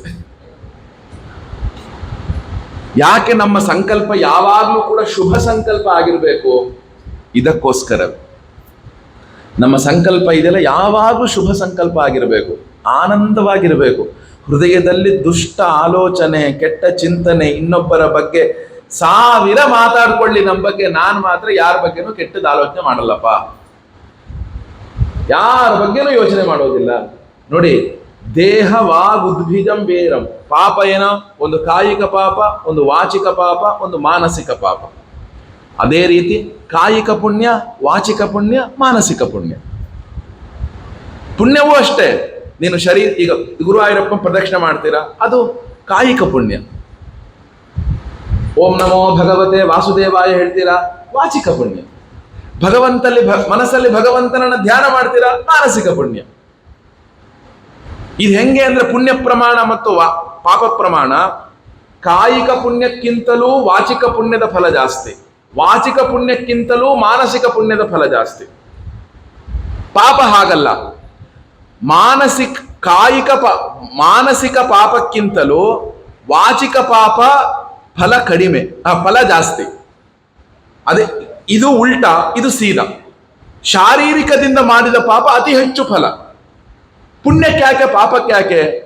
ಯಾಕೆ ಅಂದ್ರೆ ಸರ್ವ ಪುಣ್ಯ ಪಾಪಗಳಿಗೂ ಕೂಡ ಪುಣ್ಯಕ್ಕೆ ನಮ್ಮ ಅಂತಃಕರಣ ನಿಗ್ರಹ ಇತ್ತು ಅಂದ್ರೆ ಅದು ಪುಣ್ಯ ಜಾಸ್ತಿ. ಈಗ ನಾನು ಶ್ರೀರಾಮ್ ಜೈ ರಾಮ್ ಜೈ ಜೈ ರಾಮ್, ಶ್ರೀರಾಮ್ ಜೈ ರಾಮ್ ಜೈ ಜೈ ರಾಮ್, ಶ್ರೀರಾಮ್ ಜೈ ರಾಮ್ ಜೈ ಜೈ ರಾಮ್ ಆ ಕಡೆ ಈ ಕಡೆ ನೋಡಿ ಟಿವಿಲಿ ಅದೋ ಒಂದು ಸೀರಿಯಲ್ ಹಚ್ಕೊಂಡ್ಬಿಟ್ಟು ಹಿಂಗಂತ ಏನ್ ಪುಣ್ಯ? ಅದು ಪುಣ್ಯ ಉಂಟು, ನೆನಪಿಟ್ಕೊಳ್ಳಿ. ನೀವು ಟಿವಿ ಸೀರಿಯಲ್ ಮಾಡಬೇಕಾದ್ರೂ ಭಗವಂತನ ಸ್ಮರಣೆ ಮಾಡಿದ್ರೆ ಪುಣ್ಯ ಉಂಟು. ಆದರೆ ಮನಸ್ಸನ್ನು ಕೊಟ್ಟು ಮಾಡಿದ್ರೆ ಎಷ್ಟು ಪುಣ್ಯನೋ ಅಷ್ಟು ಪುಣ್ಯ ಇಲ್ಲ. ಹೇಳಿ ಗೊತ್ತಾಯ್ತಲ್ಲ? ಏನ್ ಬಂತು, ಯಾವಾಗ್ಲೂ ಸುಮ್ಮನೆ ಸುತ್ತಬೇಕಾದ್ರೆ ಶ್ರೀರಾಮ್ ಶ್ರೀರಾಮ್ ಶ್ರೀರಾಮ್ ಅಂತ ಹೇಳ್ಕೊಂಡು ಸುತ್ತಿರ್ತಾನೆ. ಮಾಡೋದೆಲ್ಲ ಮಾಡ್ತಾನೆ, ಬಾಯಲ್ಲಿ ರಾಮ ರಾಮ ಅಂತಾನೆ. ಮಾಡೋದೆಲ್ಲ ಮಾಡ್ತಾನೆ, ಪರವಾಗಿಲ್ಲ. ಮಾಡೋದೆಲ್ಲರೂ ಮಾಡಾರು ರಾಮ ಅಂತಿದಾರಲ್ಲ, ಅದು ನೀವು ಅದನ್ನು ಅಂತಿಲ್ಲ, ನೀವು ಅದನ್ನು ಅಂತಿಲ್ಲ. ಇದು ಉಲ್ಟಾ. ಕಾಯಿಕ ಪುಣ್ಯಕ್ಕೆ ಫಲ ಕಡಿಮೆ, ವಾಚಿಕ ಪುಣ್ಯಕ್ಕೆ ಕಾಯಿಕ ಪುಣ್ಯಕ್ಕಿಂತಲೂ ಹೆಚ್ಚು ಫಲ, ಮಾನಸಿಕ ಪುಣ್ಯಕ್ಕೆ ಅತಿ ಹೆಚ್ಚು ಫಲ. ಪುಣ್ಯಕ್ಕೆ ಪಾಪಕ್ಕೆ ಕಾಯಿಕ ಪಾಪಕ್ಕೆ ಅತಿ ಹೆಚ್ಚು ಫಲ, ಮಾನಸಿಕ ಪಾಪಕ್ಕೆ ಅದಕ್ಕಿಂತ ವಾಚಿಕ ಪಾಪಕ್ಕೆ ಅದಕ್ಕಿಂತ ಕಡಿಮೆ, ಮಾನಸಿಕ ಅದಕ್ಕಿಂತ ಕಡಿಮೆ. ಇದು ಹೀಗೆ, ಇದು ಹೀಗೆ. ಇದು ನೆನಪಿಟ್ಟುಕೊಳ್ಳಿ. ನಾವು ಈ 3 ರೀತಿಯಾದಂತಹ ಪಾಪಗಳನ್ನ ನಾವು ಮಾಡಿದರು, ಪಾಪಾದಿಗಳನ್ನ ಪಾಡಿದರು, ನಮ್ಮ ಪಾಪಗಳು ಕಳಿಬೇಕು ಅಂದ್ರೆ ಇರೋ ಮಾರ್ಗ ಯಾವುದು? ಕೇಚಿತ್ ಕೇವಲಯ ಭಕ್ತ್ಯ ವಾಸುದೇವ ಪರಾಯಣಾಃ ಅಘಂ ಧ್ವನ್ವಂತಿ ಕಾರ್ತ್ಸ್ನೇನ ನಿಹಾರಮಿವ ಭಾಸ್ಕರ. ಕೇಚಿತ್ ಕೇವಲಯ ಭಕ್ತ್ಯ. ಭಗವಂತನನ್ನ ಏನ್ ಮಾಡ್ಬೇಕು ನಾವು? ಭಗವಂತ ನಾನು ನಿನ್ನವನಪ್ಪ ಅಂತ ಅನ್ಕೋಬೇಕು. ಯಾವಾಗ ನಾನು ನಿನ್ನವನು ನಿನ್ನವನು ನಿನ್ನವನು ನಿನ್ನವನು ಅಂತ ಅನ್ಕೊಳ್ತೀವೋ, ಒಂದು ದಿನ ಅವನಿಗೆ ಅನ್ಸುತ್ತೆ ಎಷ್ಟು ಸಲಿ ನನ್ನವನು ಅನ್ಕೊಳ್ತಾನಪ್ಪ, ಇವತ್ತು ನಾನು ಅನ್ಕೊಳ್ತೀನಿ, ನಾನು ಆಯ್ತು ಕಣಯ್ಯ ನಾನು ನಿನ್ನವನು ಅಂತ ಭಗವಂತನ ಹೃದಯಕ್ಕೆ ಅನ್ಸೋಷ್ಟು ಅನ್ಕೋಬೇಕಂತ ನಾವು. ಈಗ ಏನಾಗ್ಬಿಡುತ್ತೆ ಅಂದ್ರೆ, ಒಂದೊಂದು ಕಡೆಗೆ ಸಿಗ್ನಲ್ ಅಲ್ಲಿ ನಿಂತ್ಕೊಳ್ತೀವಿ. ಮೊದಲನೇ ಸಲ ಸ್ವಾಮಿ ಸ್ವಾಮಿ ಅಂತ ಯಾರೋ ನಮ್ಮ ಹತ್ರ ದುಡ್ಡು ಕೇಳಕ್ಕೆ ಬರ್ತಾರೆ. ನಾನು ಇಲ್ಲಮ್ಮ ಕ್ಷಮಸಮ್ಮ ಮುಂದಕ್ಕೆ ಹೋಗು ಅಂತ ಹೇಳ್ತೇನೆ. ಮತ್ತೆ 10 ಸಲ ಬಂದು ಸ್ವಾಮಿ ಸ್ವಾಮಿ ಸ್ವಾಮಿ ಸ್ವಾಮಿ ಸ್ವಾಮಿ ಸ್ವಾಮಿ ಸ್ವಾಮಿ ಅಂತಾರೆ. ಏನಪ್ಪ ಇಷ್ಟೊಂದು ಪಿರಿ ಮಾಡ್ತಾಳೆ ಓಕೆ ಅಂತ ತೆಗೆದು ಜೋಬಿನ ತೆಗೆದು ಒಂದಷ್ಟು ದುಡ್ಡು ಕೊಡ್ತೀನಿ, ಆಕೆ ಮುಂದೆ ಹೋಗಿ. ಹಂಗೆ ಭಗವಂತ, ನಾವೆಷ್ಟು ಪಿರಿ ಮಾಡ್ತೀವಿ ಅವನ ಹತ್ರ, ಅವ್ನು ನಮ್ಮನ್ನು ಒಪ್ಕೊಂಡ್ಬಿಡ್ತಾನೆ. ಅರ್ಥ ಆಯ್ತಲ್ಲ? ಅಷ್ಟು ಮಾಡಬೇಕು. ನನ್ನನ್ನು ಒಪ್ಕೊಳ್ಳೋ ಅಷ್ಟು ಪಿರಿ ಮಾಡ್ಬೇಕು ಅವನಿಗೆ. ಇವನೇನಪ್ಪ ಇವನು ಬಿಡೋದೇ ಇಲ್ಲ, ಇವನು ಯಾವಾಗ್ಲೂ ಇದನ್ನೇ ಮಾಡ್ತಿರ್ತಾನೆ. ಆಯ್ತಪ್ಪ ಒಪ್ಕೊಂಡ್ಬಿಡ್ತೀನಿ. ಈಗ ನಾನು ಆಕಿ ಮೊಬೈಲ್ ಮುಟ್ಟಿದ್ಲು, ನಾನು ತೆಗೆದಿಲ್ಲಿಟ್ಟೆ, ಕುತ್ಕೊಂಡು ಓದು ನೀನು, ಭಗವದ್ಗೀತೆ ಪುಸ್ತಕ ಕೊಟ್ಟೆ, ಅವಳು ಪಕ್ಕದಲ್ಲಿಟ್ಟು ಮತ್ತೆ ಹಂಗ ಕುತ್ಕೊಂಡ್ರು. ಅದೇ ಈಗ ನಾನು ಉಪನ್ಯಾಸ ಮಾಡ್ಬೇಕಲ್ಲ, ಅಪ್ಪ ಅಪ್ಪ ಅಪ್ಪ ಅಪ್ಪ ಅಂದ್ರೆ ತಗೊಂಡು ಹೋಗೋ ಕಡೆ ಏನ್ ಮಾಡ್ತೀನಿ, ತಗೊಂಡು ಹೋಗೋ ಕಡೆ. ಹಂಗಂತ ಮಾಡಿದ್ರೆ ಏನ್ ಕೊಡಲ್ಲ. ಯಾಕೆ ಅಂದ್ರೆ ತಗೊಂಡು ಹೋಗ. ಹಂಗೆ ಭಗವಂತನು ಕೂಡ ನೆನಪಿಟ್ಕೊಳ್ಳಿ. ಈಗ ಯಾಕೆ ನಾಮದೇವರು, ತುಕಾರಾಮರು, ಏಕನಾಥರು, ಅವರು ಚೌಕಾಮಾಳ, ಅವರೆಲ್ಲ ಯಾಕೆ ಅಷ್ಟು ದೊಡ್ಡ ದೊಡ್ಡ ಭಗವತ್ ಭಕ್ತರಾದ್ರು? ಭಗವಂತನನ್ನ ಪಟ್ಟು ಬಿಡದೆ ಹಿಡ್ಕೊಂಡಿದ್ರು. ಅದಕ್ಕೆ ಪಟ್ಟು ಬಿಡದೆ ಹಿಡ್ಕೊಂಡಿದ್ರು. ಅವನಿಗೆ ದುಃಖ ಬರ್ಲಿ, ಸುಖ ಬರ್ಲಿ, ಮಳೆ ಬರ್ಲಿ, ಚಳಿ ಇರ್ಲಿ, ಬಿಸಿಲಿರ್ಲಿ, ನಿನ್ನನ್ನು ನಾನು ಬಿಡಲ್ಲ ಕಣಯ್ಯ, ಅಪ್ಪಿ ತಪ್ಪಿನೂ ಬಿಡಲ್ಲ. ಎಲ್ಲಿಯವರೆಗೆ ಬಿಡೋದಿಲ್ಲ ನಿನ್ನನ್ನ, ನೀನು ನನ್ನನ್ನ ನನ್ನವನು ಅನ್ಕೊಳ್ಳೋ ತನಕ ಬಿಡಲ್ಲ. ನಾನು ಶುರು ಮಾಡಿದ್ದು ನಾನು ನಿನ್ನವನು ಅಂತ, ನಾನು ನಿನ್ನವನು ನಿನ್ನವನು ನಿನ್ನವನು ಅಂತ ಶುರು ಮಾಡಿದ್ದು. ಕೊನೆಯ ಫಲ ಎಲ್ಲಿಗೆ ಹೋಗಿ ತಲುಪಬೇಕು? ನೀನ್ ಅನ್ಕೋಬೇಕು ನನ್ನನ್ನ ನಿನ್ನವನು ಅಂತ. ಅಲ್ಲಿವರೆಗೆ ನಿನ್ನನ್ನು ನಾನು ಬಿಡೋದಿಲ್ಲ. ಯಾವಾಗತ್ತೆ? ಅಘಂ ಧುನ್ವಂತಿಕ ವಾಸುದೇವ ಪರಾಯಣ. ಎಲ್ಲರೂ ಆ ಭಗವಂತನ ಒಂದು ಪ್ರೇಮವನ್ನ ಆ ಭಗವಂತನ ಮೇಲೆ ಹಾಕ್ತಾ ಇದ್ರೆ ಏನಾಗುತ್ತೆ? ಅಘಂ ಧುನ್ವಂತಿ ಕಾರ್ತ್ಸ್ನೇನ. ಅಘ ಅಂದ್ರೆ ಪಾಪ ಅಂತ ಅರ್ಥ. ಅನಘ ಅಂತ ಹೆಸರಿಟ್ಕೊಳ್ತಾಳೆ ಕೆಲವರೆಲ್ಲರೂ. ಅನಘ ಅಂತ ಬಹಳ ಒಳ್ಳೆ ಹೆಸರು, ಪಾಪರಹಿತಳು ಅಂತ. ಅನಘ ಅಂದ್ರೆ ಏನ್ ಹೇಳಿ? ಪಾಪರಹಿತ, ತುಂಬಾ ಒಳ್ಳೆ ಹೆಸರು ಅನಘ, ಪಾಪರಹಿತಳು ಅಂತ ಅರ್ಥ. ಅಘಂ ಧುನ್ವಂತಿ ಕಾರ್ತ್ಸ್ನೇನ. ಕಾರ್ತ್ಸ್ನ ಅಂದ್ರೆ ಪರಿಪೂರ್ಣವಾಗಿ ನಮ್ಮಲ್ಲಿ ಭಗವಂತನ ಪ್ರೇಮ, ಭಗವಂತನ ಸ್ಮರಣೆ ನಮ್ಮ ಹೃದಯಕ್ಕೆ ಬರ್ತಾ ಹೋಯ್ತು ಅಂದ್ರೆ ನಮ್ಮೆಲ್ಲ ಪಾಪಗಳು ಕೂಡ ಏನಾಗುತ್ತೆ? ನೀಹಾರಮಿವ ಭಾಸ್ಕರ. ನೀಹಾರ ಅಂದ್ರೆ ಇಬ್ಬನಿ ಅಂತ ಅರ್ಥ. ಸೂರ್ಯ ರಶ್ಮಿಯ ಮೊದಲ ಕಿರಣ ಭೂಮಿಯ ಮೇಲೆ ಬಿತ್ತು ಅಂದ್ರೆ ಸಾಕು, ಇಬ್ಬನಿ ಆವಿಯಾಗುವ ಹಾಗೆ ನಮ್ಮೆಲ್ಲರ ಪಾಪಗಳು ಕೂಡ ಆವಿಯಾಗಿಬಿಡುತ್ತಂತೆ. ಯಾವಾಗ? ಭಗವಂತನನ್ನ ನಾವು ನನ್ನವನು ಅಂತ ಅನ್ಕೊಂಡಾಗ, ಆ ರೀತಿಯಾಗಿ ಅನ್ಕೊಂಡಾಗ. ಕೆಲವರೆಲ್ಲ ಏನ್ ಮಾಡ್ತಾರೆ ಅಂದ್ರೆ ಅನೇಕ ಪ್ರಾಯಶ್ಚಿತ್ತಗಳನ್ನ ಮಾಡ್ಕೊಳ್ತಾರೆ. ನಾ ಇಂಥದ್ದು ಮಾಡ್ಬಿಟ್ಟಿದ್ದೇನೆ ಸ್ವಾಮಿ, ನಾ ಹಿಂಗೇನಾದ್ರು ಮಾಡ್ತಾ ಇದ್ದೇನೆ, ಒಂದು ಪ್ರಾಯಶ್ಚಿತ್ತ ಮಾಡ್ಕೊಂಡ್ಬಿಡೋಣ. ಪ್ರಾಯಶ್ಚಿತ್ತ ಅಂದ್ರೆ ಏನರ್ಥ? ಹೃದಯದಿಂದ ನಾನು ಇನ್ನ ಮುಂದೆ ಆ ಕೆಲಸವನ್ನ ಮಾಡೋದಿಲ್ಲ ಅನ್ನೋದು ಪ್ರಾಯಶ್ಚಿತ್ತ. ಮಾಡೋದೆಲ್ಲ ಮಾಡ್ತಾ ಇರೋದು, ಮಟ್ಟದೆಲ್ಲ ಮಾಡ್ತಾ ಇರೋದು, ಅದು ನನಗೆ ಅದು ಮಾಡ್ಬಿಡ್ತೀನಪ್ಪ, ಅದು ಮಾಡ್ಬಿಡ್ತೀನಿ ಅಂತ ಹೇಳೋದು ತಪ್ಪು. ಪ್ರಾಯಶ್ಚಿತ್ತ ಅನ್ನುವಂಥದ್ದು ಮಾಡುವಂಥದ್ದಲ್ಲ, ನೀನು ಅದನ್ನ ಬಿಟ್ಟು ಮಾಡುವಂಥದ್ದು. ಇನ್ನು ಮುಂದೆ ನಾನು ಅದನ್ನು ಮಾಡಲ್ಲ, ಅದು ಪ್ರಾಯಶ್ಚಿತ್ತ. ನಿನ್ ಪಾಡಿಗೆ ನೀನು ಮಾಡ್ತಾ ಇರ್ತೀಯ. ಈಗ ನೋಡಿ ಎಷ್ಟು ಸ್ಪಷ್ಟವಾಗಿ ಇದನ್ನ ಹೇಳ್ತಾರೆ ಅಂದ್ರೆ, ಪ್ರಾಯಶ್ಚಿತ್ತಾನಿ ಚೀರ್ಣಾನಿ ನಾರಾಯಣ ಪರಾಂಗುಖಂ ನನಿಷ್ಪುನಂತಿ ರಾಜೇಂದ್ರ ಸುರಾ ಕುಂಭ ಮಿವಾಪಗಾಹ. ಗಂಗೆಯಲ್ಲಿ ಮುಳುಗ್ತಾ ಇದ್ದೀರಾ. ನಮ್ಗೆಲ್ಲ ಈ ಕಾಶಿ ರೈಲ್ ಗಿಂಡಿ ಅಂತ ಬರೋದು ಗೊತ್ತಾ? ರೈಲ್ ಗಿಂಡಿ, ಹಿಂಗೆ ಥ್ರೆಡ್ ಇರುವಂತ ಗಿಂಡಿ. ಆ ರೈಲ್ ಗಿಂಡಿ ಒಳಗೆ ಹೆಂಡ ತುಂಬ್ಕೊಂಡ್ಬಿಟ್ಟಿದ್ದಾನೆ ಅವನು. ಆ ರೈಲ್ ಗಿಂಡಿ ಒಳಗೆ ಏನ್ ತುಂಬ್ಕೊಂಡ್ಬಿಟ್ಟಿದ್ದಾನೆ? ಹೆಂಡ ತುಂಬಿಟ್ಟಿದ್ದಾನೆ. ಆ ಗಿಂಡಿನ ಕೈಯಲ್ಲಿ ಹಿಡ್ಕೊಂಡು ಗಂಗೆಯಲ್ಲಿ 108 ಸಲ ಮುಳುಗ್ದ. ಅವನು ಶುದ್ಧ ಆದ್ನ? ಆ ಗಿಂಡಿನ ಕೈಯಲ್ಲಿ ಹಿಡ್ಕೊಂಡು, ಒಂದು ನಾಯಿ ಮೂಳೆಯನ್ನ ಕೈಯಲ್ಲಿ ಹಿಡ್ಕೊಂಡಿದ್ದಾನೆ, 108 ಸಲ ಗಂಗೆಯಲ್ಲಿ ಮುಳುಗ್ದ, ಶುದ್ಧ ಆದ್ನ ಅವನು? ಅದನ್ನ ಬಿಟ್ಟು ಒಂದ್ಸಲಿ ಮುಳುಗಿದ್ರೆ ಸಾಕು, ಅವನು ಶುದ್ಧನಾಗ್ಬಿಡ್ತಾನೆ. ನಮ್ಮ ಹೃದಯದಲ್ಲಿ ಎಲ್ಲ ದುಷ್ಟತನವನ್ನ ತುಂಬಿಕೊಂಡು ನಾನು ಗಂಗೆ ಎಲ್ಲ ಸಾಕ್ಷಾತ್ ಪ್ರಪಂಚದಲ್ಲಿರೋ ಎಲ್ಲಾ ನದಿಲಿ ಮುಳುಗಿದ್ರು ನೀನ್ ಶುದ್ಧ ಆಗಲ್ಲ. ಈಗ ನೀವೆಲ್ಲರೂ ಗಂಗೆಯಲ್ಲಿ ಮುಳುಗಿದ್ದೀರಪ್ಪ, ಶುದ್ಧ ಆದೆ ಅನ್ನೋ ಭಾವ ನಿಮಗಿದೆಯಾ? ಇಲ್ಲಿ ಯಾರು ಗಂಗೆಯಲ್ಲಿ ಮುಳುಗಿಲ್ಲ, ನಾನು ಪರಿಪೂರ್ಣ ಶುದ್ಧನಾದೆ ಅನ್ನೋ ಭಾವ ಯಾರಿಗಿದೆ ಹೇಳಿ ನೋಡೋಣ? ಇಲ್ಲ.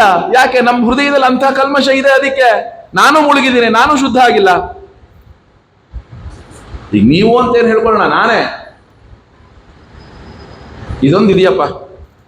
ಏನು ಅಂದ್ರೆ, ಮದುವೆ ಆಯ್ತು, ಆದ್ಮೇಲೆ ಎಲ್ಲ ನಮ್ಮ ಅತ್ತೆಯವರು ಎಲ್ಲರೂ ಹೋಗಿ ಬನ್ನಿ ಅನ್ನೋಕೆ ಶುರು ಮಾಡೋದು. ಇದು ಒಳ್ಳೆ ಸಮಸ್ಯೆ ಆಯ್ತಲ್ಲ ಮರಯ್ಯ, ಇದೆಲ್ಲರೂ ಹೋಗಿ ಬರೋದು, ಎಲ್ಲಿಗೆ ಹೋಗಿ ಬರೋದು? ಮದುವೆ ಆಯ್ತು, ಸರಿ ಆಯ್ತು ನಡಿಯಮ್ಮ ಅಂತ ಕಾಶಿಗೆ ಕರ್ಕೊಂಡು ಹೋಗಿದ್ದೆ. ಮದುವೆ ಆಗಿಲ್ಲ, ಹೊರಗಡೆ ಹೋಗಿದ್ದು ಬದಲು ಕಾಶಿಗೆನೆ ಕರ್ಕೊಂಡು ಹೋಗಿದ್ದು. ಬರೀ ಕಾಶಿಗೆ ಅಷ್ಟೇ ಅಲ್ಲ, ಇಡೀ ಉತ್ತರ ಭಾರತ ಎಲ್ಲ ದಿಕ್ಕಿಗೂ ಕರ್ಕೊಂಡು ಹೋಗಿದ್ದು.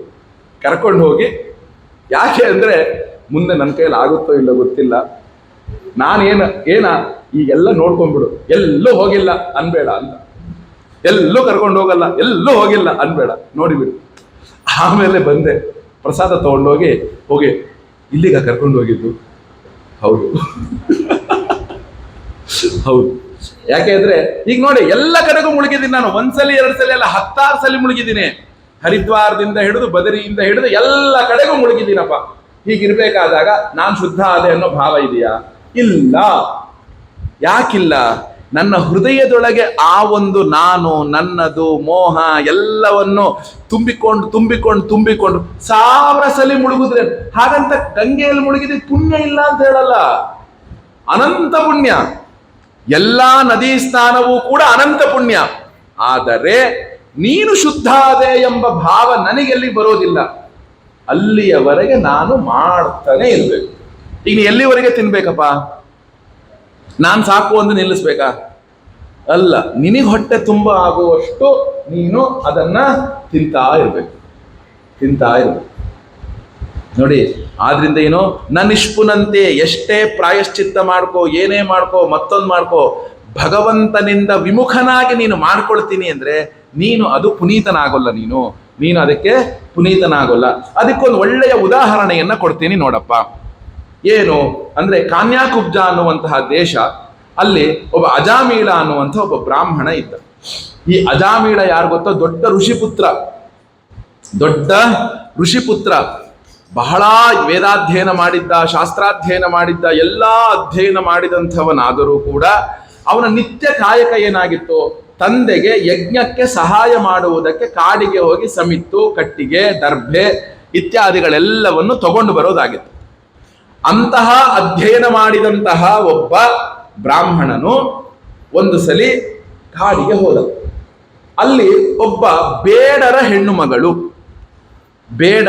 ಹೆಣ್ಣು ಮಗಳು ಪಾನಮತ್ತಳಾಗಿದ್ಲು. ಅವಳ ವಸ್ತ್ರ ಆ ಕಡೆ ಈ ಕಡೆಗೆ ಹೋಗಿತ್ತು. ಅವಳನ್ನ ನೋಡಿ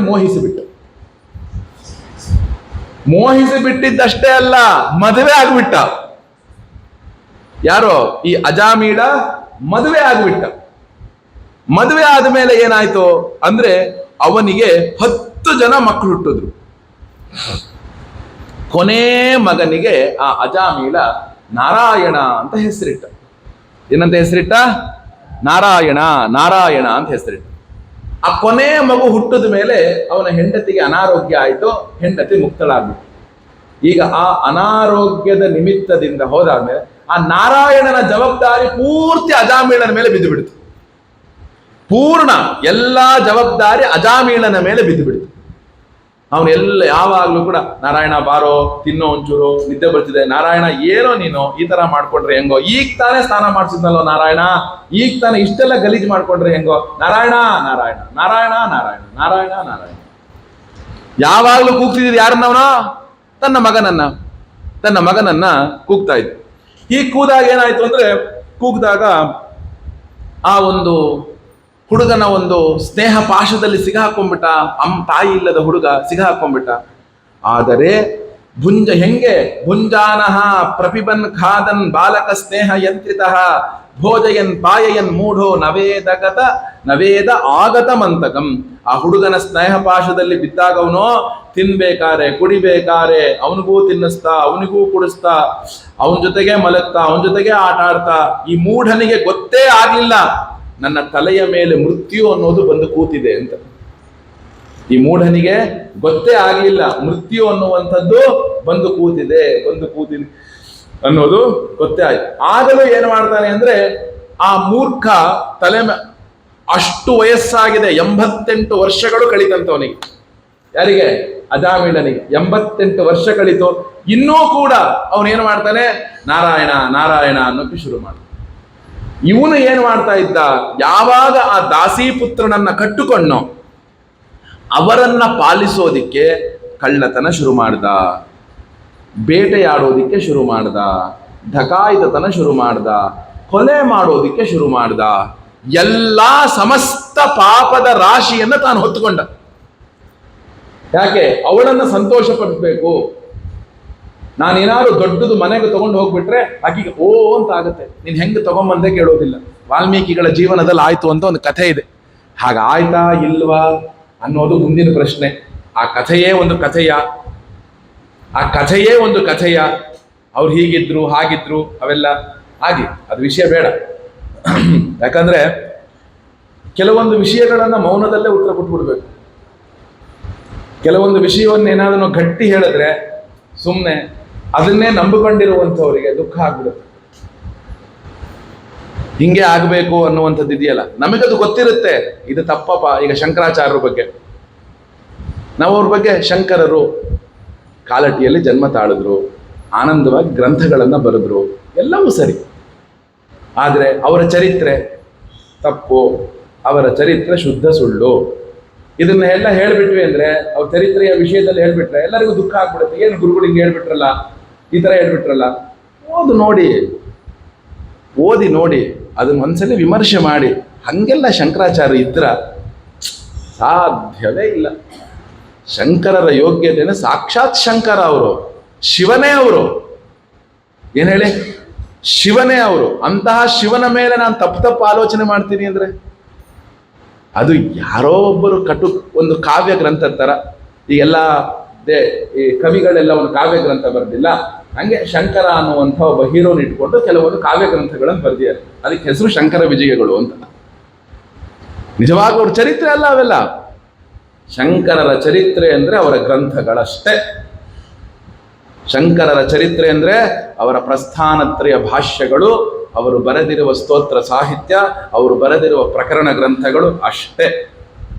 ನಮಗಂತ ಕಾಳಿದಾಸನ ಬಗ್ಗೆ ಏನು ಗೊತ್ತಿದೆ, ನಮಗೆ ಭಾಸನ ಬಗ್ಗೆ ಏನು ಗೊತ್ತಿದೆ, ಅಶ್ವಘೋಷನ ಬಗ್ಗೆ ಏನು ಗೊತ್ತಿದೆ, ಅಶ್ವಘೋಷ. ಹಾಗೆ ಶಂಕರರ ಬಗ್ಗೆ ಏನು ಗೊತ್ತಿಲ್ಲ, ಎಲ್ಲ ಒಂದು ಕಲ್ಪನೆಯ ಕಥೆಗಳು ಅಷ್ಟೇ. ನೋಡಿ, ನಾವಿದನ್ನು ಹೇಳಿಬಿಟ್ರೆ ಏನಾಗ್ಬಿಡುತ್ತೆ, ದೊಡ್ಡ ಒಂದು ಕಾಂಟ್ರವರ್ಸಿ ಸಿಗಾಕೊಂಡ್ಬಿಡ್ತೇವೆ. ಇದನ್ನ ಹಿಂಗೆ ಹೇಳ್ಬಿಟ್ರಲ್ಲ, ಹಂಗೆ ಹೇಳ್ಬಿಟ್ರಲ್ಲ, ಪರವಾಗಿಲ್ಲ. ಕಾಂಟ್ರವರ್ಸಿ ಮಾಡೋರು ಬಂದು ಮಾತಾಡ್ಲಿ, ಸಂತೋಷ, ಆನಂದವಾಗಿ ಉತ್ತರ ಕೊಡ್ತೇನೆ. ಯಾಕೆ ಈ ಒಂದು ಇದಿರಬೇಕು ಅಂದ್ರೆ, ನಮಗೆ ಈ ಹೃದಯ ಇದೆಯಲ್ಲ, ಅನೇಕ ತಪ್ಪುಗಳನ್ನು ಮಾಡುತ್ತೆ. ಆ ತಪ್ಪುಗಳನ್ನು ಮಾಡ್ತಾ ಇದ್ದೀನಿ ಅನ್ನುವಂತಹ ಪ್ರಜ್ಞೆ ಯಾವಾಗ ಹೊರಟು ಹೋಗುತ್ತೆ ನಮಗೆ, ಅವನನ್ನೇ ಪಾಪಿ ಅಂತ ಕರೆಯೋದು. ಏನ್ ಹೇಳಿ, ಪಾಪಿ ಅಂದ್ರೆ ಯಾರು ಗೊತ್ತಾ?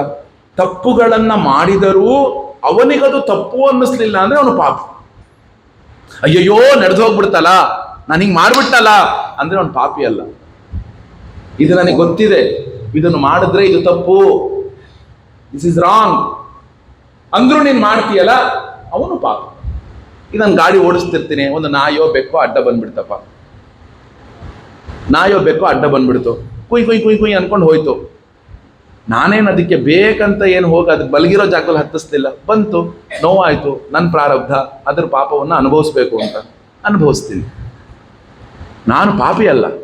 ಆದರೆ ನಾನು ಮಲಗಿರೋ ನಾಯಿ ಮೇಲೆ ಹೋಗಿ ಹಿಂದೆ ರಿವರ್ಸ್ ತಗೊಂಡು ಹೋಗಿ ಹತ್ತಿಸ್ತೀನಲ್ಲ, ಅವನು ಪಾಪಿ. ಮಲಗಿರೋ ನಾಯಿ ಮೇಲೆ ಕಲ್ಲು ಹೊಡಿತೀಯಲ್ಲ, ಅವನು ಪಾಪಿ. ಹೇಳಿದ ಅರ್ಥ ಆಯ್ತಲ್ಲ? ಪಾಪ ಪುಣ್ಯ, ನಾನು ಪುಣ್ಯಾತ್ಮನೋ ನಾನು ಪಾಪಾತ್ಮನೋ ಅಂದ್ರೆ ಅದಕ್ಕೊಂದು ವಿಧಿ ಏನು? ನೀನು ಪಾಪಾಚರಣೆಯನ್ನ ಮಾಡಿದರೂ ನಿನಗದು ಪಾಪ ಅಂತ ತಿಳಿದು ಮಾಡಿ ಅದನ್ನ ಏನಾಗಲ್ಲ ಅಂತ ಜೀವನ ಮಾಡ್ತೀಯಲ್ಲ, ಅವನು ಶುದ್ಧ ಪಾಪಿ. ಅರ್ಥ ಆಯ್ತಲ್ಲ?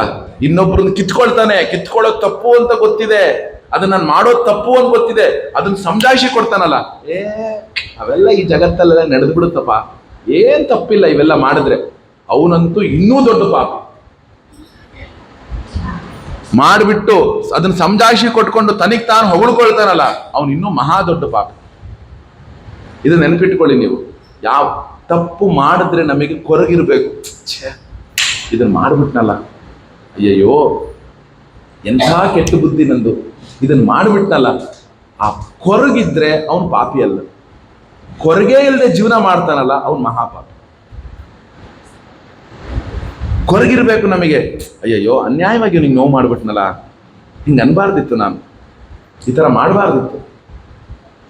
ಆ ಕೊರಗಿರ್ಬೇಕು. ಆ ಕೊರಗಿಗೆ ಹೆಸರು ಪ್ರಾಯಶ್ಚಿತ್ತ ಅಂತ. ಇಷ್ಟೆಲ್ಲ ಮಾಡಿದ ಮೇಲೆ ಏನಾಯ್ತು ಅಂದ್ರೆ, ಏನೋ ಇಂಥ ದೊಡ್ಡ ದೊಡ್ಡ ಪಾಪಗಳನ್ನು ಮಾಡಿದ್ರೆ ಏನು ಸ್ವರ್ಗದಿಂದ ವೈಕುಂಠದಿಂದ ಬರೋದಿಲ್ಲ, ಸಾಕ್ಷಾತ್ತಾಗಿ ಯಮನ ಲೋಕದಿಂದ ಬಂದ್ರು. ಅಜಾಮೀಳನ್ ಕರ್ಕೊಂಡು ಹೋಗಿ ಏನ್ ಮಾಡಿದ್ರು? ಯಮನ ಲೋಕದಿಂದ ಬಂದ್ರು. ಆ ಯಮನ ಲೋಕದಿಂದ ಬಂದಾಗ ಅಜಾಮೀಳನಿಗೆ ತನ್ನ ಪೂರ್ವ ಜನ್ಮದಲ್ಲಿ ಮಾಡಿದಂತಹ, ಅಂದ್ರೆ ಮದುವೆಗಿಂತ ಮಾಡಿದಂತಹ, ಹಿಂದೆ ಮಾಡಿದಂತಹ ಸಾಕಷ್ಟು ಗುರು ಸೇವೆ ಇತ್ತಲ್ಲ, ವೇದಾಧ್ಯಯನದ ಪುಣ್ಯ ಇತ್ತಲ್ಲ, ಆ ಪುಣ್ಯದ ಫಲವಾಗಿ ಏನಾಗ್ಬಿಡ್ತಪ್ಪ ಅಂದ್ರೆ ಅವನಿಗೆ ಆ ಒಂದು ಪುಣ್ಯದ ಫಲವಾಗಿ ಏನಾಗ್ಬಿಡ್ತಪ್ಪ ಅಂದ್ರೆ ಅವನಿಗೆ ಆ ಒಂದು ಯಮದೂತರು ಬರುವುದು ಅವನಿಗೆ ಕಾಣಿಸ್ಬಿಡ್ತು. ಯಮದೂತರು ಬರೋದು ಆ ಅಜಾಮೀಳನಿಗೆ ಕಾಣಿಸ್ಬಿಡ್ತು. ಅಯ್ಯಯ್ಯೋ, ಅವ್ರು ಹೆಂಗಿದ್ದಾರೆ ಅಂತಾನು ಬರೀತೀಯರೇ ಇಲ್ಲಿ. ಅವರು ಸಪಾಶ ಹಸ್ತಾನ್, ಕೈಯಲ್ಲಿ ಪಾಶ ಇಟ್ಕೊಂಡಿಯರಂತೆ, ಕೂದಲುಗಳೆಲ್ಲ ವಜ್ರದ ತರಹ ನಿಂತಿದೆಯಂತೆ, ಹಲ್ಲು ಮುರುಕಿದೆಯಂತೆ, ಕಪ್ಪಾಗಿದರಂತೆ. ಆ ರೀತಿಯಾಗಿ ಬಂದಿರುವಂಥದ್ದನ್ನ ನೋಡ್ಬಿಟ್ಟು ತಕ್ಷಣ ಏನಾಯ್ತು ಅಂದ್ರೆ ಇವನಿಗೆ ಗೊತ್ತಾಗೋಯ್ತು, ಇಲ್ಲಿ ಯಾರು ಹೊರಡೋರಿದ್ದಾರೆ, ನಾನೇ. ಇದು ಪ್ರತಿಯೊಬ್ಬರಿಗೂ ಗೊತ್ತಾಗತ್ತೆ, ನೆನಪಿಟ್ಕೊಳ್ಳಿ. ಏನ್ ಹೇಳಿ? ಪ್ರತಿಯೊಬ್ಬರಿಗೂ ಗೊತ್ತಾಗತ್ತಂತೆ. ವಿಷ್ಣು ದೂತರು ಭಗವಂತನ ನೋಡಿ, ಅವ್ರನ್ನ ನೋಡಿದಾಗ ನಮ್ಮ ಶರೀರದಲ್ಲಿರುವ ಪ್ರಾಣ ಈ 9 ದ್ವಾರಗಳಲ್ಲಿ ಯಾವುದೋ ಒಂದು ದ್ವಾರದಿಂದ ಹೊರಟೋಗುತ್ತಂತೆ. ಕತ್ತಿನ ಮೇಲಿನ ದ್ವಾರದಿಂದ ಹೊರಟು ಹೋಯ್ತಾ ನೀನು ಮೇಲಿನ ಲೋಕಕ್ಕೆ ಹೋಗ್ತೀಯ. ಕತ್ತಿನ ಕೆಳಗಿನ ದ್ವಾರದಿಂದ ಹೊರಟು ಹೋಯ್ತಾ ನೀನು ಪಾತಾಳಕ್ಕೆ ಪಾಪಿಯಾಗಿ ಕೆಳಗೆ ಹೋಗ್ತೀಯ ಅಂತ. ಒಬ್ರು ಅಂತ ಹೊರಟ್ಬಿಡ್ತಾರೆ, ಒಬ್ರು ಕಣ್ಣನ್ನು ದೊಡ್ಡದಾಗ್ಬಿಟ್ಟು ಹೊರಟ್ಬಿಡ್ತಾರೆ, ಅವರು ಬಾಯಿ ಬಿಟ್ಟು ಹೊರಟ್ಬಿಡ್ತಾರೆ. ಕೆಲವರು ಮೂತ್ರ ಪುರೀಶ ಅದನ್ನ ಮಾಡಿಕೊಂಡು ಪ್ರಾಣವನ್ನ ಬಿಟ್ಬಿಡ್ತಾರೆ. ಅವರೆಲ್ಲ ಜೀವನದಲ್ಲಿ ಒಳ್ಳೆತನವನ್ನು ಮಾಡಿಲ್ಲ ಅಂತ ಅರ್ಥ. ಹೋಗ್ಬೇಕಾದ್ರೆ ಏನಾದ್ರು ಮೂತ್ರ ಪುರೀಶವನ್ನೆಲ್ಲ ಮಾಡ್ಕೊಂಡು ಹೊರಟ ಅಂದ್ರೆ ಇವನಿಗೆ ಏನಾಗ್ಬಿಡ್ತು, ಯಮದೂತರು ಎಲ್ಲರಿಗೂ ಕಾಣಿಸುತ್ತಂತೆ. ನೆನಪಿಟ್ಕೊಳ್ಳಿ, ಇದನ್ನ ಗರುಡ ಪುರಾಣ ಹೇಳುತ್ತೆ. ಪ್ರತಿ ಒಬ್ಬನಿಗೂ ಅವನ ಕಣ್ಣೆದುರಿಗೆ ಆಗೋದು ಕಾಣಿಸುತ್ತಂತೆ. ಆದರೆ ಅದನ್ನ ಅವನು ರಿಯಾಕ್ಟ್ ಮಾಡಕ್ ಆಗೋದಿಲ್ಲ. ನನಗೆ ಹಿಂಗಾಗ್ತಾ ಇದೆ ಅಂತ ಹೇಳಕ್ ಆಗೋದಿಲ್ಲಂತೆ. ಆ ಭಾವದಲ್ಲಿದ್ದಾಗ ನೋಡ್ತಾನಂತವನು. ಪುಣ್ಯಾತ್ಮನಾಗಿದ್ದ ಅಂದ್ರೆ ದೇವತೆಗಳು ಬಂದು ಏಹಿ ಬಾರಪ್ಪ ಅಣೆಯ, ಬಾರೋ ಬಾರೋ ಬಾರೋ ಅಂತ ಹೂ ಹಾಕೊಂಡು ಕರ್ಕೊಂಡು ಹೋಗ್ತಾರಂತೆ. ಮುಂದೆ ರಥವನ್ನ ನಿಲ್ಲಿಸಿ ಕರ್ಕೊಂಡು ಹೋಗ್ತಾರಂತೆ. ಅವನು ಪಾಪಿಷ್ಠನಾದ ಅಂದ್ರೆ ಈ ರೀತಿ ದರ ದರ ದರ ದರ ಎಳ್ಕೊಂಡು ಹೋಗ್ತಾರಂತೆ. ಈಗೇನಂದ್ರೆ ಈ ಹಸು ಕರು ಬಿಡ್ತಾರೆ. ಕರು ಬಿಟ್ಟಾಗ ಕೆಚ್ಚಲಿಗೆ ತನ್ನ ತಾಯಿ ಹಾಲನ್ನ ಇಳಿಸುತ್ತೆ. ಇಳಿಸಿದ ತಕ್ಷಣ ರೈತ ಏನು ಮಾಡ್ತಾನೆ, ಹಾಲು ಕರಿಯೋನು ಆ ಹಸುವನ್ನ ಕರುನ್ ಎಳಿತಾನೆ. ಹಿಂಗೆ ಆ ಕರು ಮುಂದಕ್ಕೆ ಹೋಗ್ತಿರುತ್ತೆ, ಇವನು ಎಳಿತಾನೆ, ಮುಂದಕ್ಕೆ ಹೋಗ್ತಿರುತ್ತೆ, ಎಳಿತಾನೆ, ದರ ದರ ದರ ದರ ದರ ಎಳೆದು ಕಟ್ಟಿಬಿಟ್ಟು ಇವನ್ ಹಾಲು ಕರ್ಕೊಂತಾನೆ. ಹಂಗೆ ಎಳ್ಕೊಂಡು ಹೋಗ್ತಾರಂತೆ. ನೆನಪಿಟ್ಕೊಳ್ಳಿ, ನಾವೇನಾದ್ರೂ ಪುಣ್ಯದ ಕೆಲಸ ಮಾಡಲಿಲ್ಲ ಅಂತ ಏನಾಗುತ್ತಂತೆ, ಆ ರೀತಿಯಾದಂತಹ ಭಾವ ನಮಗೆ ಬರುತ್ತಂತೆ. ಇಲ್ಲಿ ಹೇಳ್ತಾರೆ ಏನೋ, ದೂರೇ ಕ್ರೀಡನಗಾಸಕ್ತಂ ಪುತ್ರಂ ನಾರಾಯಣಾಹ್ವಯಂ.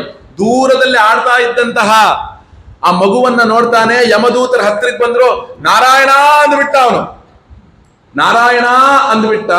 ಸ್ವರೇಣ ಉಚ್ಚೈಹಿ ಆಜುಹಾವ, ಜೋರ ಕಿರ್ಚ್ಬಿಟ್ಟ, ನಾರಾಯಣ ನಾರಾಯಣ ನಾರಾಯಣ ಅಂದ್ಬಿಟ್ಟ.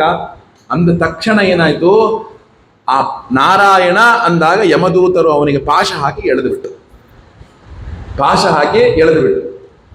ಎಳ್ಕೊಂಡು ಹೋಗ್ತಾ ಇದ್ದಾರೆ. ನಿಶಮ್ಯಂ ಮ್ರಿಯಮಾಣಸ್ಯ ಭ್ರುವತೋ ಹರಿಕೀರ್ತನಂ ಭರ್ತುರ್ನಾಮ ಮಹಾರಾಜ ಪಾರ್ಷದಾಹ ಸಹಸಾಪತನ್. ಯಾವಾಗ ತನ್ನ ಉಸಿರಿನ ಕೊನೆಯ ಭಾಗದಲ್ಲಿ, ತನ್ನ ಉಸಿರಿನ ಕೊನೆಯ ಅಂಶದಲ್ಲಿ ನಾರಾಯಣನ ಸ್ಮರಣೆಯನ್ನ ಮಾಡಿದ್ದನ್ನ ನೋಡಿದಂಥದ್ದನ್ನ ವಿಷ್ಣು ದೂತರಿಗೆ ಗೊತ್ತಾಯ್ತು. ಯಾರೋ ಒಬ್ಬ ಮಹಾನ್ ಭಕ್ತ ಅಲ್ಲ ಇವನು, ಅಂತಕಾಲದಲ್ಲಿ ಭಗವಂತನ ಸ್ಮರಣೆ ಮಾಡಿದನಲ್ಲ, ಇವನನ್ನ ನಾವು ನಮ್ಮ ಲೋಕಕ್ಕೆ ಕರ್ಕೊಂಡು ಹೋಗ್ಬೇಕು ಅಂತ ವಿಷ್ಣು ದೂತರು ಬಂದ್ಬಿಟ್ರು. ಇಲ್ಲಿ ವಿಷ್ಣು ದೂತರಿಗೂ ಮತ್ತು ಯಮದೂತರಿಗೂ ಒಂದು ದೊಡ್ಡ ಸಂವಾದ ನಡೆಯುತ್ತೆ, ಅದ್ಭುತವಾದ ಸಂವಾದ ನಡೆಯುತ್ತೆ. ಧರ್ಮ ಅಂದ್ರೆ ಏನು, ಧರ್ಮದ ಒಂದು ಅಂಗಗಳು ಯಾವುದು, ಅವೆಲ್ಲವೂ ಆಗತ್ತೆ. ಮತ್ತು ನಾವು ಮಾಡಿದಂತಹ ಪುಣ್ಯ ಪಾಪಗಳನ್ನ ಯಾರು ಲೆಕ್ಕ ಇಡ್ತಾ ಇರ್ತಾರೆ. ನೆನ್ಪಿಟ್ಕೊಳ್ಳಿ, ನಾವೇನು ಹೋಗಿ ಚೀಟಿ ಬರೆಸ್ಬೇಕಾಗಿಲ್ಲ, ನಾವೇನು ಹೋಗಿ ನಾನು ಇದು ಕೊಟ್ಟೆ ಅಂತ ಹೇಳಬೇಕಾಗಿಲ್ಲ.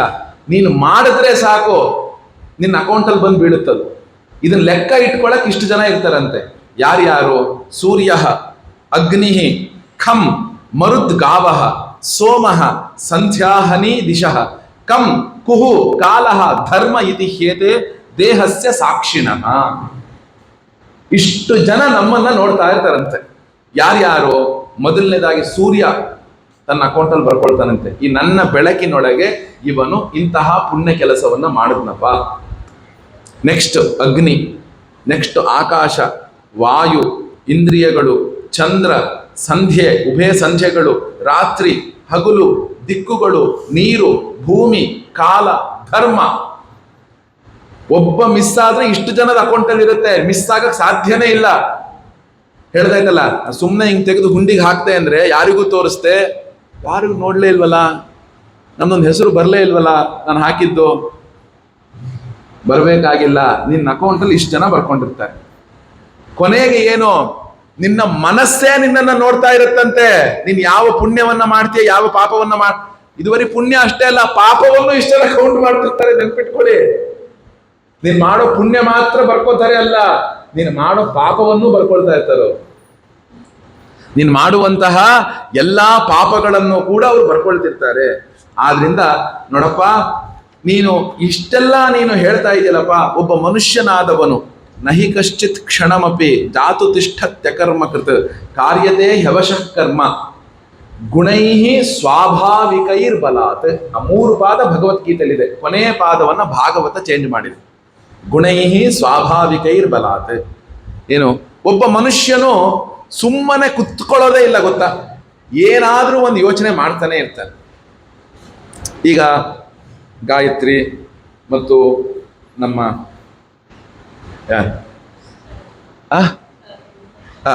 ಇವರೆಲ್ಲ ಎಲ್ಲರ ಹೆಸರಲ್ಲೂ ಕೂಡ ಜಾನಕಿ ಅಮ್ಮ, ಇವ್ರ ಮನಸ್ಸಲ್ಲೆಲ್ಲ ಏನು ಓಡ್ತಾ ಇದೆ, ನಾನು ಅನ್ಕೊಳ್ತಾ ಇದ್ದೀನಿ. ಎಲ್ಲ ಉಪನ್ಯಾಸ ಚಂದ ಕೇಳ್ತಾ ಇದಾರಪ್ಪ, ಇವರೆಲ್ಲರೂ ಬಹಳ ಶ್ರದ್ಧೆಯಿಂದ ಕೇಳ್ತಿದ್ದಾರೆ, ಹಾಗೆ ಹೀಗೆ. ಅದ್ರ ಜೊತೆಗೆ ಇನ್ನೂ ಒಂದು ಓಡ್ತಿರುತ್ತೆ, ಆಯ್ತು ಎಲೆ ಹಾಕ್ಬೇಕಲ್ಲ, ಹಾಕಿರೋದಕ್ಕೆ ಮೊಸರು ಗಿಸ್ರೆಲ್ಲ ರೆಡಿ ಮಾಡ್ಬೇಕಲ್ಲ ಅಂತ ಇವಾಗ ಇಲ್ಲಿ ಯೋಚನೆ ಮಾಡ್ತಿದ್ದೀರಾ. ಅದೇ ಮನೇಲಿದ್ರಿ ಅಂದ್ರೆ ಹೆಂಗು ಮನೇಲಿದ್ರೆ ಉಪನ್ಯಾಸ ಸಂಜೆ 6 ಗಂಟೆ 5 ಗಂಟೆಗೆಲ್ಲ ಉಪನ್ಯಾಸ ಕೇಳಕ್ ಬಂದ್ಬಿಡ್ತೀರಲ್ಲ. ಉಪನ್ಯಾಸ ಅಂದ ತಕ್ಷಣ ಸಂಜೆ ಇರುತ್ತೆ. ಅವಾಗ ಏನು ಯೋಚನೆ ಮಾಡ್ತಿರ್ತೀರಾ, ಹೆಂಗು ಮಧ್ಯಾಹ್ನದ್ದೇ ಒಂಚೂರು ಹುಳಿ ಮಿಕ್ಕಿದೆ, ಹೋಗಿ ಬಿಸಿ ಮಾಡ್ಕೊಂಡು ಹಾಕಿದ್ರೆ ಸಾಕು, ಇನ್ನೇನು ಮಾಡ್ತಾರೆ. ನಾವು ಅಂದುಕೊಳ್ತೇವೆ ಎಲ್ಲವೂ ಕೂಡ ನಾವು ಇಲ್ಲಿ ಕುತ್ಕೊಂಡು ನೋಡ್ತಾ ಇದ್ದೇವೆ ಅಂತ. ಇಲ್ಲ ಶರೀರದಿಂದ ಕೆಲಸ ಮಾಡ್ತಿರ್ತೇವೆ, ಇಲ್ಲ ಮನಸ್ಸಿನಿಂದ ಕೆಲಸ ಮಾಡ್ತಿರ್ತೇವೆ, ಇಲ್ಲ ಇಂದ್ರಿಯಗಳಿಂದ. ಇವತ್ತು ಯಾವುದೋ ಬರುತ್ತೋ ಏನೋ ಕೋರ್ಟಲ್ಲಿ ಹಿಯರಿಂಗು, ನಮ್ಮ ಜೂನಿಯರ್ಸ್ ಏನು ಮಾಡ್ತಾರೋ ಏನೋ, ಕರೆಕ್ಟಾಗಿ ನೋಡ್ತಾರೋ ಇಲ್ವೋ, ನಾವು ಎಲ್ಲಿ ಹೋಗ್ಬೇಕು ಅಂತ ಅವ್ರಗಳ ಯೋಚನೆ ಇರುತ್ತೆ. ಆ ಫೈಲ್ ನಾವಿದ್ದಿದ್ರೆ ಚೆನ್ನಾಗಿರ್ತಿತ್ತು, ಇವತ್ತು ನಾನು ಕೋರ್ಟಲ್ಲಿ ಅಪೀಲ್ ಆಗಿದ್ರೆ ಚೆನ್ನಾಗಿರ್ತಿತ್ತು, ಅಪೇರ್ ಆಗಿದ್ರೆ ಇರ್ಲಿ ಬಿಡು, ನಾವು ಅನ್ಕೊಂಡಿರ್ತೀವಿ. ಇಲ್ಲಿ ಕುತ್ಕೊಂಡಿರ್ತೀವಿ ನಾನು ಗುರುವಾಯೂರೊಳಗೆ ಈ ಬ್ರಾಹ್ಮಣ ಸಮೂಹಲ್ಲಿ ಶಂಕರ ನಿಲಯದಲ್ಲಿ ಕುತ್ಕೊಂಡು ಭಾಗವತ ಕೇಳ್ತಿದ್ದೀನಿ ಅಂತ. ತಪ್ಪು. ನೀನ್ ಇಲ್ಲಿ ಕೂತಿದ್ದೆ ಅಂದ್ರೆ ಮನಸ್ಸಿನಿಂದ ಕೂತ್ರೆ ಇಲ್ಲಿ ಕೂತಿದ್ ಲೆಕ್ಕ, ಶರೀರದಿಂದ ಕೂತ್ರೆ ಅಲ್ಲ. ಏನ್ ಹೇಳಿ, ಶರೀರದಿಂದ ನಾನು ಎಲ್ಲಿ ಬೇಕಾದ್ರೂ ಕೂಡ್ತೀನಿ, ಮನಸ್ಸು ಕೂತ್ರೆ ಮನಸ್ಸು ಕೂತಿದ್ ಲೆಕ್ಕ. ಈಗ ನಾನು ಶುರು ಮಾಡಲ್ವಾ, ವಿಶ್ವಂ ವಿಷ್ಣುರ್ವ ಷಟ್ಕಾರೋ ಭೂತ ಭವ್ಯ ಭವತ್ ಪ್ರಭು ಭೂತ ಭೂತ ಬುದ್ಭಾವ ಭೂತಾತ್ಮ ಭೂತ ಭಾವನಃ ಭೂತಾತ್ಮ ಪರಮಾತ್ಮ ಚ. ಯಾವಾಗ ಆರ್ತಾ ವಿಷಣ್ಣ ಶಿಥಿಲಾಶ್ಚ, ವಿಷ್ಣು ಸಹಸ್ರನಾಮ ಮುಗೀತು, ಆಗ ಗೊತ್ತಾಗುತ್ತೆ ನನಗೆ. ಅದ್ರ ಬಗ್ಗೆ ಸುಮ್ಮನೆ ಬಾಯಿ ಹೇಳ್ತಿದೆ ಅಷ್ಟೇ, ಅದು ಮನಸ್ಸು ಏನೇನೋ ಯೋಚನೆ ಮಾಡ್ತಾ ಇದೆ, ಎಲ್ಲೆಲ್ಲೋ ಯೋಚನೆ ಮಾಡ್ತಿದೆ. ಆರ್ತಾ ವಿಷಣ್ಣ ಬಂದಾಗ ಗೊತ್ತಾಗುತ್ತೆ ನಮಗೆ, ಸಹಸ್ರನಾಮ ಮುಗೀತು. ಏನ್ ಮಾಡ್ತಿದ್ದೆ ಇಷ್ಟೋ ತನಕ? ನಾನು ಪ್ರಪಂಚವನ್ನೇ ಸುತ್ತುಕೊಂಡು ಬಂದೆ. ನಾನು ಇಡೀ ಪ್ರಪಂಚ ಎಲ್ಲೆಲ್ಲಿ ಬೇಕೋ ಅಲ್ಲಲ್ಲಿ ಹೋಗಿ ಏನೇನು ಬೇಕೋ ಅದು ಮಾಡಿಕೊಂಡು ಬಂದೆ. ಉಪಯೋಗ ಇಲ್ಲ. ಹಾಗಂತ ಪುಣ್ಯ ಇಲ್ವಾ? ಖಂಡಿತ ಪುಣ್ಯ ಉಂಟು, ಖಂಡಿತವಾಗಲೂ ಪುಣ್ಯ ಉಂಟು. ಆದರೆ ನಿನ್ನ ಮನಸ್ಸು ಕೂತು ಆ ಕೆಲಸ ಮಾಡುತ್ತಲ್ಲ, ಅದಕ್ಕಿರುವ ಪುಣ್ಯ ಶರೀರದಿಂದ ಕೂತ್ರೆ ಇಲ್ಲ. ಈಗ ನೋಡಿ, ಅಜಾಮೀಳನನ್ನ ವಿಷ್ಣು ದೂತರು ಬಂದು ಕಾಪಾಡಿದ್ದ ಕಾರಣ ಏನು ಗೊತ್ತಾ? ಅವನು ಶರೀರದಿಂದ ಅನೇಕ ಪಾಪಗಳನ್ನು ಮಾಡಿದಾನೆ ಸರಿ, ಆದ್ರೆ ಕೊನೆ ಸಂದರ್ಭದಲ್ಲಿ ಅವನ ಹೃದಯ ಬಾಯೊಳಗೆ ಬಂದಿದ್ದು ನಾರಾಯಣ ಶಬ್ದ ಅಷ್ಟೇ. ಅದಕ್ಕೆ ನಾವು ಬಂದ್ವಿ. ಒಬ್ಬ ಮನುಷ್ಯನು ಕುತ್ಕೊಳ್ಳಕ್ ಸಾಧ್ಯ ಇಲ್ಲ. ಆದ್ರಿಂದ ಏನಂತ ಅಂದ್ರೆ, ಮುಂದೆ ನೋಡಪ್ಪ, ಭಗವಂತನ ನಾಮದ ಮಹಿಮೆ, ಭಗವಂತನ ನಾಮದ ಮಹಿಮೆ. ಜಗತ್ತೊಳಗೆ ಇನ್ನೊಂದು ಶ್ಲೋಕ ಇದೆ ನಮಗೆ ಇದ್ರೊಳಗೆ, ಯದ್ಯದಾಚರತಿ ಶ್ರೇಯಾನ್ ಇತರಾಸ್ ತತ್ತದೀಹತೆ ಸಯತ್ ಪ್ರಮಾಣಂ ಕುರುತೆ ಲೋಕಸ್ತದನು ವರ್ತತೆ. ನೋಡಿ, ಇದು ಕೂಡ ಭಗವದ್ಗೀತೆ ಶ್ಲೋಕವೇ, ಆದ್ರೆ ಅಲ್ಲೂ ಎರಡನೆಯ ಪಾದ ಬದಲಾವಣೆ ಆಗಿದೆ. ಯದ್ಯದಾಚರತಿ ಶ್ರೇಷ್ಠ ಇದೆ, ಇದು ಶ್ರೇಯಾನ್ ಇದೆ. ತತ್ತ ದೇವೇ ತರೋ ಜನಃ ಇದೆ, ಇದು ಸಯತ್ ಪ್ರಮಾಣಂ ಕುರುತೆ ಲೋಕಃ ತದನು ವರ್ತತೆ, ಅದೇ ಇದೆ. ಜಗತ್ತೊಳಗೆ ನೀವೆಲ್ಲ ಯಮದೂತರು ಅಂದ್ರೆ ತುಂಬಾ ದೊಡ್ಡ ವಿದ್ವಾಂಸರಪ್ಪ, ಶ್ರೇಷ್ಠರು. ನೀವು ಕುತ್ಕೊಂಡು ತಪ್ಪು ಮಾಡಿಬಿಟ್ರೆ ಜಗತ್ತೇ ತಪ್ಪು ಮಾಡಿಬಿಡುತ್ತೆ. ಯಮದೂತರು ಹೇಳೋದು ವಿಷ್ಣುದೂತರಿಗೆ, ನೀವು ಇಂಥ ಪಾಪಿಯನ್ನ ವಿಷ್ಣುದೂತಕ್ಕೆಲ್ಲ, ವಿಷ್ಣು ಲೋಕಕ್ಕೆಲ್ಲ ಕರ್ಕೊಂಡು ಹೋಗ್ತೀನಿ ಅಂತ ಅನ್ಬೇಡ್ರಿ. ಅವ್ರು ಹೇಳ್ತಾರೆ ಮತ್ತೆ ಏನಂತಂದ್ರೆ, ನಾರಾಯಣ ಹೇಳಿದಾನೆ, ನಾನು ಕಳಿಸಲ್ಲ. ಯಾಕೆ ಅಂದ್ರೆ ನೋಡಿ, ಇಲ್ಲಿ ಆ ಭಗವಂತನ ಸ್ಮರಣೆಯ ಮಹತ್ವವನ್ನ ಹೇಳ್ತಾರೆ. ಯದ್ ಗೋವಿಂದೇತಿ ಚುಕ್ರೋಶ ಕೃಷ್ಣಮಾಂ ದೂರವಾಸಿನಂ ಋಣಮೇತತ್ ಪ್ರವೃದ್ಧಮ್ಮೆ ಹೃದಯಾನ್ ನಾಪಸರ್ಪತಿ. ನೋಡಪ್ಪ, ನಾನು ಬಹಳ ದೂರ ಇದ್ದೆ, ಇದು ಮಹಾಭಾರತದ್ದು. ನಾನು ಬಹಳ ಅಂದ್ರೆ ಬಹಳ ದೂರ ಇದ್ದೆ. ದ್ರೌಪದಿ ಏನ್ ಮಾಡಿದ್ಲು? ಗೋವಿಂದ ಗೋವಿಂದ ಗೋವಿಂದ ಅಂತ ಅವಳು ಕೂಗಿದ್ಲು. ಆ ಕರುಣಾಕ್ರಂದನವಾಗಿ ಅವಳು ಕೂಗಿದ್ರಿಂದ ಏನಾಯ್ತು ಅಂದ್ರೆ, ನಾನು ಬಹಳ ದೂರ ಇದ್ನಲ್ಲ, ನನ್ನ ಮೇಲೆ ಆ ಋಣ ಬೆಳೀತಾ ಬೆಳೀತಾ ಬೆಳೀತಾ ಬೆಳೀತಾ ಹೋಯ್ತು. ಆ ಒಂದು ಹೃದಯದಿಂದ ಅವಳನ್ನು ಕಾಪಾಡಬೇಕು ಅಂತ ನನಗೆ ಅನ್ನಿಸ್ತು. ಯಾಕೆ ಅಂದ್ರೆ, ಈ ಒಂದು ಭಗವಂತನ ನಾಮದ ಮಹಿಮೆ ಎಷ್ಟು ಅಜ್ಞಾನಾತ್ ಅಥವಾ ಜ್ಞಾನಾತ್ ಉತ್ತಮ ಶ್ಲೋಕ ನಾಮಯತೆ ಸಂಕೀರ್ತಿತ ಮಘಂ ಪುಂಸಃ ದಹೇ ದೇಧೋ ಯಥಾನಲಃ. ಇದು ನೋಡಿ, ನಾನು ಹೇಳಿದ್ದೆಲ್ಲದಕ್ಕೂ ಇದು ಮೂಲ. ಅಜ್ಞಾನಾತ್, ನಿನ್ ಮನಸ್ಸನ್ನ ಕೊಟ್ಟು ಹೇಳು. ಉತವಾ ಜ್ಞಾನಾತ್, ಮನಸ್ಸನ್ನ ನೀನು ಇಟ್ಟುಕೊಂಡು ಹೇಳು. ನನಗ ನಾರಾಯಣ ನಾರಾಯಣ ನಾರಾಯಣ, ನನ್ನ ಮನಸ್ಸು ನಾರಾಯಣನ ಚಿಂತನೆ ಮಾಡ್ತಿದೆ, ನನ್ನ ಬುದ್ಧಿಯೂ ನಾರಾಯಣನ ಚಿಂತನೆ ಮಾಡ್ತಿದೆ, ನನ್ನ ಬಾಯಿಯೂ ನಾರಾಯಣನ ಚಿಂತನೆ ಮಾಡ್ತಿದೆ. ಈಗ ಗುರುವಾಯೂರಲ್ಲಿ ಪ್ರದಕ್ಷಿಣೆ ಮಾಡ್ತಾ ಇದ್ದೀನಿ ನಾನು. ಓಂ ನಮೋ ಭಗವತೆ ವಾಸುದೇವಾಯ, ಓಂ ನಮೋ ಭಗವತೆ. ಆ ಆನೆನ್ ನೋಡ್ತೀನಿ, ನಾನು ಅಲ್ಲಿರೋ ಜನನ್ ನೋಡ್ತೀನಿ, ನನ್ನಲ್ಲಿರೋ ಒಂದು ಬಿಲ್ಡಿಂಗ್ ಅನ್ನ ನೋಡ್ತೀನಿ, ಆ ಕಟ್ಟಡ ದೇವಸ್ಥಾನವನ್ನು ನೋಡ್ತೀನಿ. ಅಲ್ಲಿ ನನ್ನ ಮನಸ್ಸು ಚಿಂತೆ ಮಾಡ್ತಿಲ್ಲ, ಆದ್ರೆ ಬಾಯಲ್ಲಿ ಓಂ ನಮೋ ಭಗವತೆ ವಾಸುದೇವಾಯ ಬರ್ತಾ ಇದೆ. ಬಾಯಲ್ಲಿ ಅಜ್ಞಾನಾತ್ ಉತವಾ ಜ್ಞಾನಾತ್, ಅಜ್ಞಾನದಿಂದಲಾದ್ರೂ ಸ್ಮರಿಸಿ, ಜ್ಞಾನದಿಂದಲಾದ್ರೂ ನೀವು ಸ್ಮರಿಸಿ. ಉತ್ತಮ ಶ್ಲೋಕ ನಾಮಯತೆ, ಉತ್ತಮ ಶ್ಲೋಕನ ಭಗವಂತನ ನಾಮವನ್ನು ನೀವು ಸ್ಮರಿಸಿದ್ದೇ ಆದ್ರೆ ಸಂಕೀರ್ತಿತ ಮಘಂ ಪುಂಸಃ, ಆ ಪುಣ್ಯದ ಫಲವೇ ನಮಗೆ ಆನಂದವನ್ನು ಉಂಟು ಮಾಡುವಂಥದ್ದಾಗುತ್ತೆ. ಆನಂದವನ್ನು ಉಂಟು ಮಾಡೋದು ಹೇಗೆ? ಅದರ ಒಂದು ನಮ್ಮೆಲ್ಲರ ಪಾಪವನ್ನ ಕಳೆಯುತ್ತಂತೆ. ಹೇಗೆ? ಈಗ ನೋಡಿ, ನೀವೆಲ್ಲರೂ ಒಂದು ಹಾಲನ್ನ ಕಾಯಿಸ್ತೀರಾ, ಹಾಲನ್ನ ಕಾಯಿಸಿ ಪಕ್ಕದಲ್ಲಿ ಇಡ್ತೀರಾ ಅನ್ಕೊಳ್ಳಿ. ನೀವು ಹಾಲನ್ನ ಕಾಯಿಸಿ ಪಕ್ಕದಲ್ಲಿ ಇಡ್ತೀರಾ, ನೀವು ಕೂಗ್ತೀರಾ, ಅಣ್ಣಯ್ಯ ಮಗಳ ಹೆಸರು ಕೂಗದೆ ಹಾಲು ಹಾಕ್ಕೊಳೆ, ಕಾಯಿಸಿದ್ದೀನಿ ಅಂತ ಹೇಳಿ ಹೋಗ್ತೀರಾ. ಆ ಮಗಳು ಬಂದು ಹಾಲಿನ ಪಾತ್ರೆ ಮುಟ್ಬಿಟ್ರು, ಮಗ ಬಂದು ಹಾಲಿನ ಪಾತ್ರೆ ಮುಟ್ಬಿಟ್ರು. ಆ ಬೆಂಕಿ ಅನ್ಕೊಳುತ್ತಾ, ಅಯ್ಯೋ ಗೊತ್ತಿಲ್ಲದೆ ಮುಟ್ತಾ ಇದ್ದಾಳಪ್ಪ ಇವಳು, ಇವ್ನಿಗೆ ಸುಡಬಾರ್ದು ಅಂತ. ನೀನು ಬೆಂಕಿಯನ್ನ ಗೊತ್ತಿದ್ದು ಮುಟ್ಟು, ಬೆಂಕಿಯನ್ನ ಗೊತ್ತಿಲ್ಲದೆ ಮುಟ್ಟು, ಬೆಂಕಿ ಕೆಲಸ ಸುಡೋದೆ. ಹಂಗೆ ನೀನು ಜ್ಞಾನದಿಂದಲಾದ್ರೂ ಭಗವಂತನ ಸ್ಮರಣೆ ಮಾಡು, ಅಜ್ಞಾನದಿಂದಲಾದ್ರೂ ಭಗವಂತನ ಸ್ಮರಣೆ ಮಾಡು. ನಿನ್ನಗೆ ಫಲ ಬಂದು ಆ ಒಂದು ನಮ್ಮ ಪಾಪವನ್ನ ಕಳೆದೇ ಕಳೆಯುತ್ತೆ. ಯಾಕೆ? ಹರಿರ್ಹರತಿ ಪಾಪಾನಿ ದುಷ್ಟ ಚಿತ್ತೈರಪಿ ಸ್ಮೃತಃ ಅನಿಚ್ಛಾಯಪಿ ಸಂಸ್ಪೃಷ್ಟಃ ದಹತ್ಯೇವ ಹಿ ಪಾವಕಃ. ಹರಿ ಹರಿ ಹರಿ ಅಂದ್ರೆ ನಮ್ಮೆಲ್ಲರ ಪಾಪವನ್ನು ಕೂಡ ಅದು ಕಳೆಯುವಂಥದ್ದಾಗತ್ತೆ. ದುಷ್ಟ ಚಿತ್ತೈರಪಿ ಸ್ಮೃತಃ, ನಮ್ಮೆಲ್ಲರ ಒಂದು ದುಷ್ಟ ಚಿತ್ತಕ್ಕೆ ಒಂದು ಎಷ್ಟೇ ಕೂತಿದ್ರೂ ಕೂಡ ಅದು ಆನಂದವನ್ನ ಕೊಡುತ್ತೆ.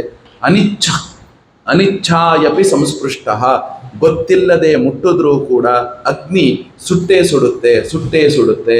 ಸಕೃದುಚ್ಚರಿತಂ ಏನ ಹರಿರಿತ್ಯಕ್ಷರದ್ವಯಂ ಬದ್ಧ ಪರಿಕರ ಹಸ್ತೇನ ಮೋಕ್ಷಾಯ ಗಮನಂ ಪ್ರತಿ. ಅದ್ಭುತವಾದ ಮಾತಿದು. ಒಂದು ಸಲಿ ನಮ್ಮ ಹೃದಯ ಪೂರ್ವಕವಾಗಿ ಹರಿ ಹರಿ ಹರಿ ಅಂತ ನಾವು ಕೂಗಿದ್ದೆ ಆದ್ರೆ ಭಗವಂತ ಸೊಂಟದ ಮೇಲೆ ಕೈ ಹಿಡ್ಕೊಂಡು ನಿಂತಿರ್ತಾನಂತೆ, ನನ್ನನ್ನ ಕೂಗ್ತಿರುವವನನ್ನು ನಾನು ಕಾಪಾಡಬೇಕು ಅಂತ. ಹೆಂಗೆ? ವಿಠ್ಠಲ ನಿಂತಿದ್ದಾನಲ್ಲ ಹಂಗೆ. ವಿಠ್ಠಲ ಯಾಕೆ ಹಿಂಗೆ ಸೊಂಟದ ಮೇಲೆ ಕೈ ಹಿಡ್ಕೊಂಡು ನಿಂತೀಯನ್ ಹೇಳಿ?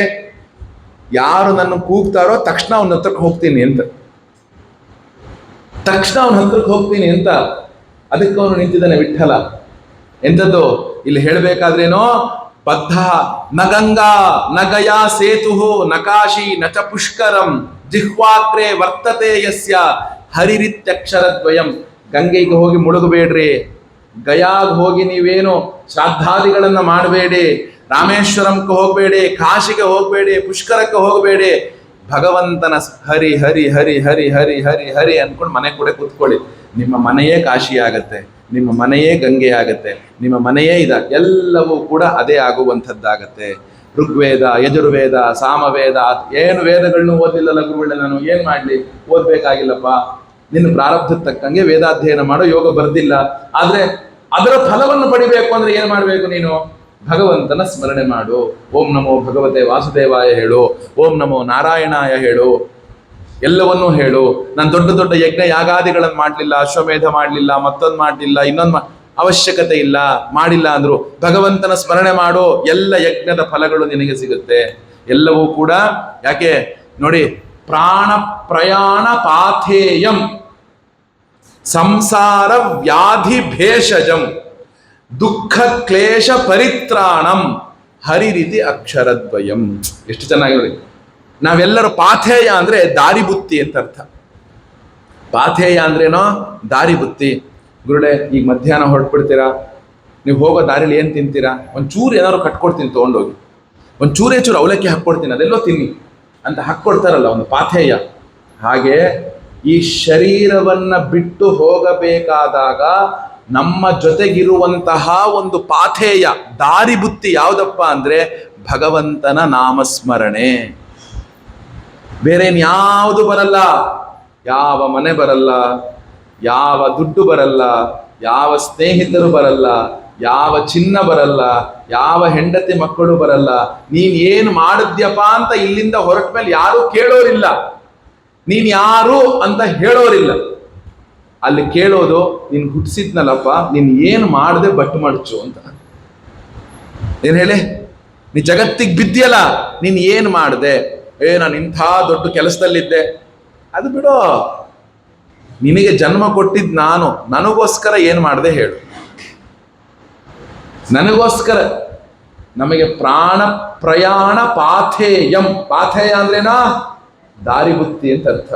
ನಮ್ಮೆಲ್ಲರಿಗೂ ಒಂದು ದಾರಿ ಬುತ್ತಿ ಯಾವುದು?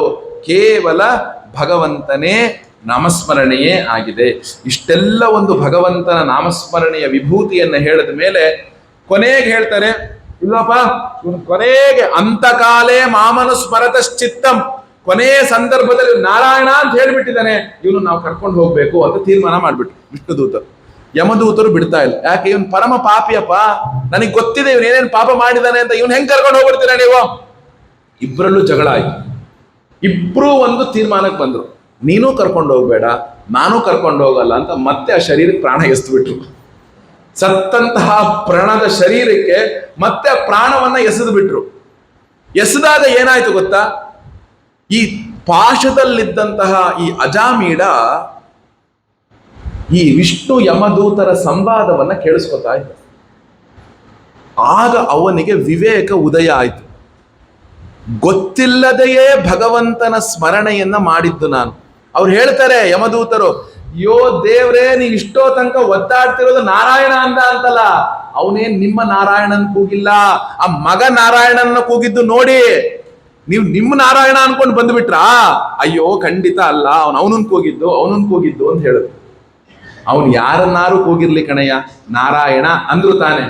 ಹಿಂದೆಲ್ಲ ಒಂದು ಒಳ್ಳೆಯ ಹೆಸರುಗಳು ಇರ್ತಿತ್ತು, ಚೆನ್ನಾಗಿಡ್ತಾ ಇದ್ರು. ವಿಶ್ವನಾಥ, ಹರಿ, ಎಂಥ ಪಾರ್ಥಸಾರಥಿ, ಬಾಲಕೃಷ್ಣ, ಬಾಲಸುಬ್ರಹ್ಮಣ್ಯ. ನಮ್ಮಪ್ಪಂಗೆ 5 ಜನ ಅಣ್ಣ ತಮ್ಮಂದ್ರು.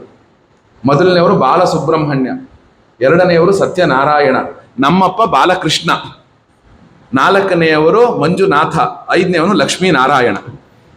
ನಮ್ಮ ಅಜ್ಜ ಏನ್ ಮಾಡ್ತಿದ್ನೋ ಇಲ್ಲೋ ಗೊತ್ತಿಲ್ಲ, ಅವ್ರ ಮಕ್ಕಳ ಹೆಸರು ಕೂಗಿನ ಪುಣ್ಯ ಮಾಡ್ಕೊಂಡಿದ್ದಾನೆ. ಏನ್ ಹೇಳಿ, ನಮ್ಮ 5 ಜನ ಪ್ಲಸ್ 5 ಜನ, 4 ಜನ ಹೆಣ್ಮಕ್ಳು, ಹೋಗಿರೋರು 7 ಜನ, ಒಟ್ಟು 15-16 ಜನ ಮಕ್ಕಳು ನಮ್ಮ ಅಜ್ಜಂಗೆ. ಈಗ ಇರೋವಂಥವ್ರು ಒಂದು 9-10 ಜನ ಇದ್ದಾರೆ. 9 ನಮಗೂ ಲೆಕ್ಕ ಗೊತ್ತಿಲ್ಲ, ಕೌಂಟ್ ಕರೆಕ್ಟಾಗಿ 8-9 ಇರ್ಬೋದು. ಯಾಕೆ ಹೇಳ್ತಿದ್ದೀನಿ ಅಂದ್ರೆ ಅವರೆಲ್ಲರ ಹೆಸರು ಇದೆ. ನಾವು ಇಡಬೇಕಾದ್ರೆ ನಮ್ಮ ಮೊಮ್ಮಕ್ಕಳಿಗೂ ಮಕ್ಕಳಿಗೂ ಕೂಡ ಅರ್ಥಪರ್ಥ ಇಲ್ದಿರುವಂತಹ ಧನ್ವಿ, ಸಾನ್ವಿ, ತನ್ವಿ, ಟನ್ವಿ, ಪನ್ವಿ ಇವೆಲ್ಲ ಇರಬಾರ್ದು. ಎಷ್ಟು ಜನಕ್ಕೆ ನಾವು ನೋಡ್ತಿದ್ದೀವಿ ಎಂತ ಇತ್ಯ, ಪತ್ಯ, ಟತ್ಯ ಎಂತ ಎಲ್ಲ ತ್ಯಾಗಳೇ, ಎಲ್ಲ ನ್ವಿಗಳೇ. ಅರ್ಥ ಏನಿದೆ? ಹಿಂದೆಲ್ಲ ಒಂದು ಗಂಡ್ಮಗು ಹುಟ್ಟಿದ್ರೆ ಹೇಳ್ತಿದ್ರು, ಸಹಸ್ರನಾಮ ತೆಗಿಯೋ, ಅದರೊಂದು ಹೆಸರಿಡೋ ಅನ್ನೋರು. ಹೆಣ್ಮಕ್ಳು ಹುಟ್ಟಿದ್ರೆ ವಿಷ್ಣು ಲಲಿತಾ ಸಹಸ್ರನಾಮ ತೆಗಿಯೋ, ಅವ್ನು ಹೆಸರಿಡೋ ಅಂತ ಹೇಳೋರು, ಹೆಸರಿಡೋ ಅಂತ ಹೇಳೋರು. ಈಗೆಲ್ಲ ಏನಿದೆ? ಯಾವ ಇದಿಲ್ಲ. ನನ್ನ ದೊಡ್ಡ ಮಗಳ ಹೆಸರು ಪಾರ್ವತಿ, ಎರಡನೇ ಮಗಳ ಹೆಸರು ಶ್ರೀಗೌರಿ. ಕರೆಯೋದು ಸನ್ನಿಧಿ, ಸನ್ಮತಿ ಅಂತ ಕರಿತೇವೆ ಮನೇಲಿ, ಗೌರಮ್ಮ, ಪಾರಮ್ಮ. ಯಾಕೆ ಅಂದ್ರೆ ನಾವು ಇಡಬೇಕಾದಾಗ ಒಂದು ನಮಗೆ ಗೊತ್ತಿಲ್ಲದೆಯೇ ಪುಣ್ಯವನ್ನ ಸಂಪಾದನೆ ತಂದು ಕೊಡುತ್ತೆ ಇಡುವಂತ ಹೆಸರು. ನಾವು ನಮ್ಮ ಮೊಮ್ಮಕ್ಕಳು, ಈಗ ನಮಗೆಲ್ಲ ಎಲ್ಲ ಧೈರ್ಯ ಇದೆ ಹೇಳಿ ನಮ್ಮ ಮಕ್ಕಳಿಗೆ, ನಿನ್ನ ಮಗನಿಗೆ ಈ ಹೆಸರಿಡು ಅಂತ ಹೇಳುವಂಥದ್ದು. ನೀವೇನಾದ್ರೂ ಇಟ್ಕೊಳ್ರಪ್ಪ, ಎಂಥದ್ದಾರು ಇಟ್ಕೊಳ್ಳಿ, ಎಂಥದ್ದಾರು ಮಾಡಿ. ಮೊನ್ನೆ ಒಂದ್ ಕಡೆ ತಾನ್ಯ ಅಂತ, ಗುರುಳೆ ತಾನ್ಯ ಅಂದ್ರೆ ಏನು ಅಂತ ಹೇಳಿದೆ. ಅದೆರಡು ಅಕ್ಷರ ಅಷ್ಟೇ ಅಮ್ಮ, ಅದಕ್ಕೇನು ಅರ್ಥ ಇಲ್ಲ ಅಂತ. ಏನ್ ಹೇಳಿ? ಈಗ ಆ ಏನರ್ಥ? ಈಗ ಟಾತ ಏನರ್ಥ? ಟಾತ ಏನರ್ಥ ಅಪ್ಪ? ಎರಡು ಅಕ್ಷರ ಅಷ್ಟೇ ಅದು. ಹಂಗೆ ನಿಮ್ಮ ಮಗಳಿಗೂ ಎರಡು ಅಕ್ಷರ ಅಷ್ಟೇ, ಅದೇನು ಅರ್ಥ ಇಲ್ಲ ಅಂತ ಬೇಜಾರು ಮಾಡ್ಕೊಂಡ್ಬಿಟ್ರು. ಬೇಜಾರು ಮಾಡ್ಕೊಳ್ಳಿ. ಏನ್ ಗುರುಗಳು ಹಿಂಗೆ ಹೇಳ್ಬಿಟ್ರಲ್ಲ, ಇಂಟರ್ನೆಟ್ ಅಲ್ಲಿ ಹಿಂಗೆ, ಇಂಟರ್ನೆಟ್ ನೋಡಿ ಇಟ್ಟಿದ್ರೆ ಹಂಗಾರೆ ಅದೇ ಅರ್ಥ ಅಂತ ತಿಳ್ಕೊಳ್ಳಿ. ನಿಮಗೆ ನೀವು ಭಾವಿಸ್ಕೋಬೇಕು. ಈಗ ಇದನ್ನ ನಾನು ಕಿಟಕಿ ಅಂತ ಭಾವಿಸ್ತೀನಿ ಅಂದ್ರೆ ಭಾವಿಸು, ಅದು ಬಾಗಲದು.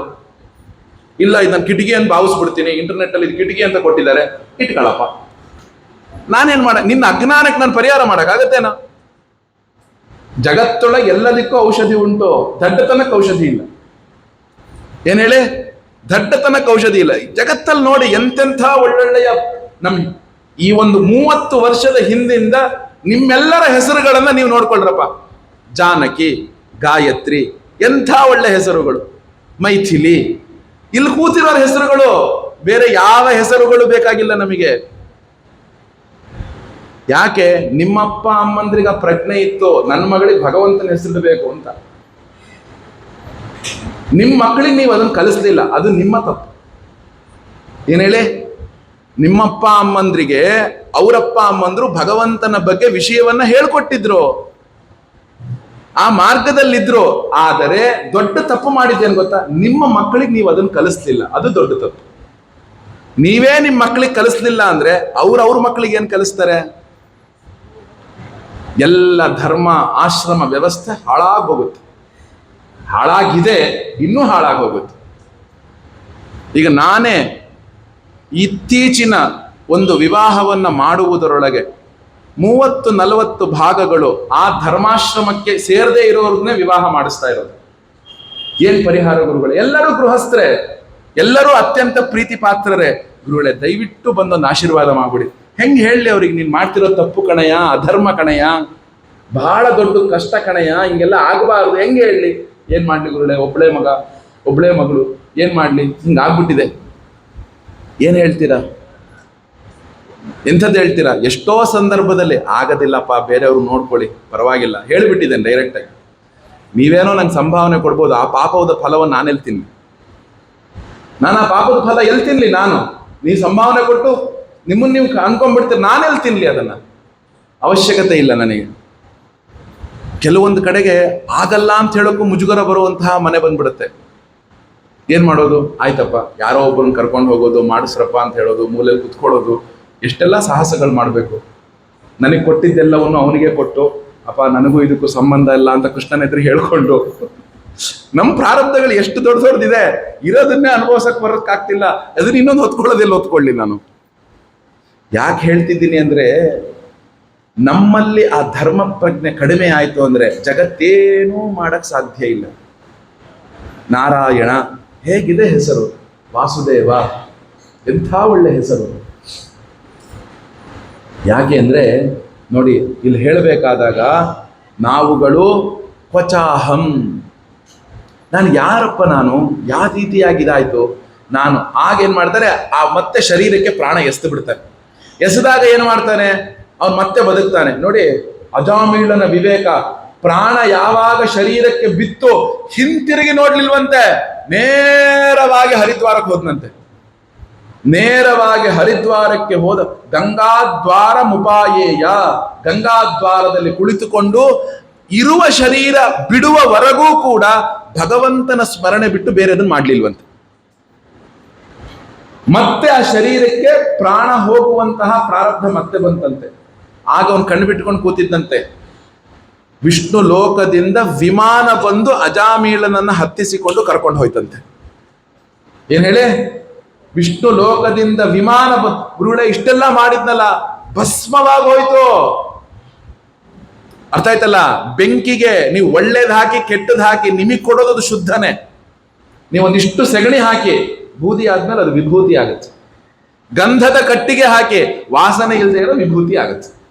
ನೋಡಿ, ಸೆಗಣಿನೂ ವಿಭೂತಿನ, ಗಂಧದ ಕಟ್ಟಿಗೆನು. ಬೆಂಕಿಗೆ ಅವೆಲ್ಲ ಲೆಕ್ಕ ಅಲ್ಲ. ನೀನ್ ಒಳ್ಳೇದ ಕೆಟ್ಟದ್ದ ಲೆಕ್ಕ ಅಲ್ಲ. ಹಂಗೆ ಭಗವಂತನ ಸ್ಮರಣೆ, ಭಗವಂತನ ನಾಮಸ್ಮರಣೆಯ ಮಹತ್ವ ಏನೋ. ನೀನ್ ಎಂಥವನೇ ಆಗಿರೋ, ನಿನ್ನನ್ನು ಶುದ್ಧಿ ಮಾಡೋದೇ ಭಗವಂತನ ನಾಮಸ್ಮರಣೆಯ ಕೆಲಸ. ಎಂಥ ಪಾಪಿಷ್ಠನೇ ಆಗಿರೋ ನಿನಗೆ ಶುದ್ಧ ಮಾಡುತ್ತೆ. ಆದ್ರಿಂದ ಈ ಅಜಾಮೀಳನು ಪರಿಪೂರ್ಣವಾಗಿ ಆ ವೈಕುಂಠವನ್ನ ತಲುಪುತ್ತಾನೆ. ಇದರ ಸಾರ ಏನು? ಈ ಅಜಾಮೀಳೋಪಾಖ್ಯಾನದ ಸಾರ ಏನು? ಹಿಂದೆ ಇಂಥದ್ದನ್ನು ಮಾಡಿದ್ದೆ ಅನ್ನುವ ಕಲ್ಪನೆಯನ್ನ ಬಿಟ್ಟು ಮುಂದೆ ನಾನಿನ್ನಿದನ್ನ ಮಾಡಲ್ಲ ಅಂತ ಅಂದುಕೊಂಡು ಭಗವಂತನ ನಾಮಸ್ಮರಣೆ ಮಾಡಿ, ಖಂಡಿತ ನಾನು ಹೋಗ್ಬೇಕಾದಾಗ ವಿಮಾನ ಬರೋದು ನೀವು ನೋಡ್ತೀರ. ಏನ್ ಹೇಳಿ, ನಾನು ಹೋದಾಗ ಮನೆ ಮುಂದೆ ಬಂದು ನಿಂತ್ಕೊಳ್ರಿ, ಖಂಡಿತ ವಿಮಾನ ಬರುತ್ತೆ. ಯಾಕೆ? ನನ್ನ ಹೃದಯದಿಂದ ನಾನು ಪಾಪ ಮಾಡಲ್ಲ. ಪಾಪ ಆಗಬಹುದು, ಆ ತೀರ್ಮಾನ ಮಾಡ್ಕೊಳ್ಳಿ. ನೀವುಗಳು ಹೋದಾಗೂ ಬರುತ್ತೆ ವಿಮಾನ. ಇವತ್ತಿಂದ ತೀರ್ಮಾನ ಮಾಡ್ಕೊಳ್ಳಿ, ಇದು ಮಾಡಿಬಿಟ್ಟಿದ್ದೀನಿ, ಅವಶ್ಯಕತೆ ಇಲ್ಲ.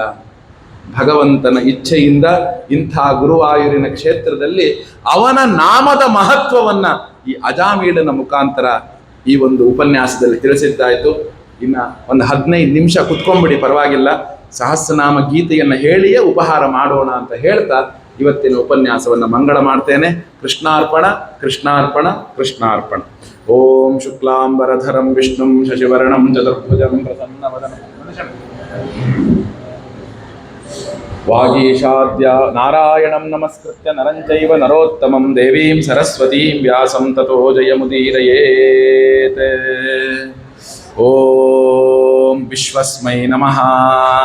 ಓಂ ವಿಶ್ವಂ ವಿಷ್ಣುರ್ವಷಟ್ಕಾರೋ ಭೂತಭವ್ಯಭವತ್ಪ್ರಭುಃ ಭೂತಕೃದ್ಭೂತವೃದ್ಭಾವೋ ಭೂತಾತ್ಮಾ ಭೂತಭಾವನಃ ಭೂತಾತ್ಮಾ ಪರಮಾತ್ಮಾ ಚ ಭೂತಾನಾಂ ಪರಮಾತ್ಮಃ.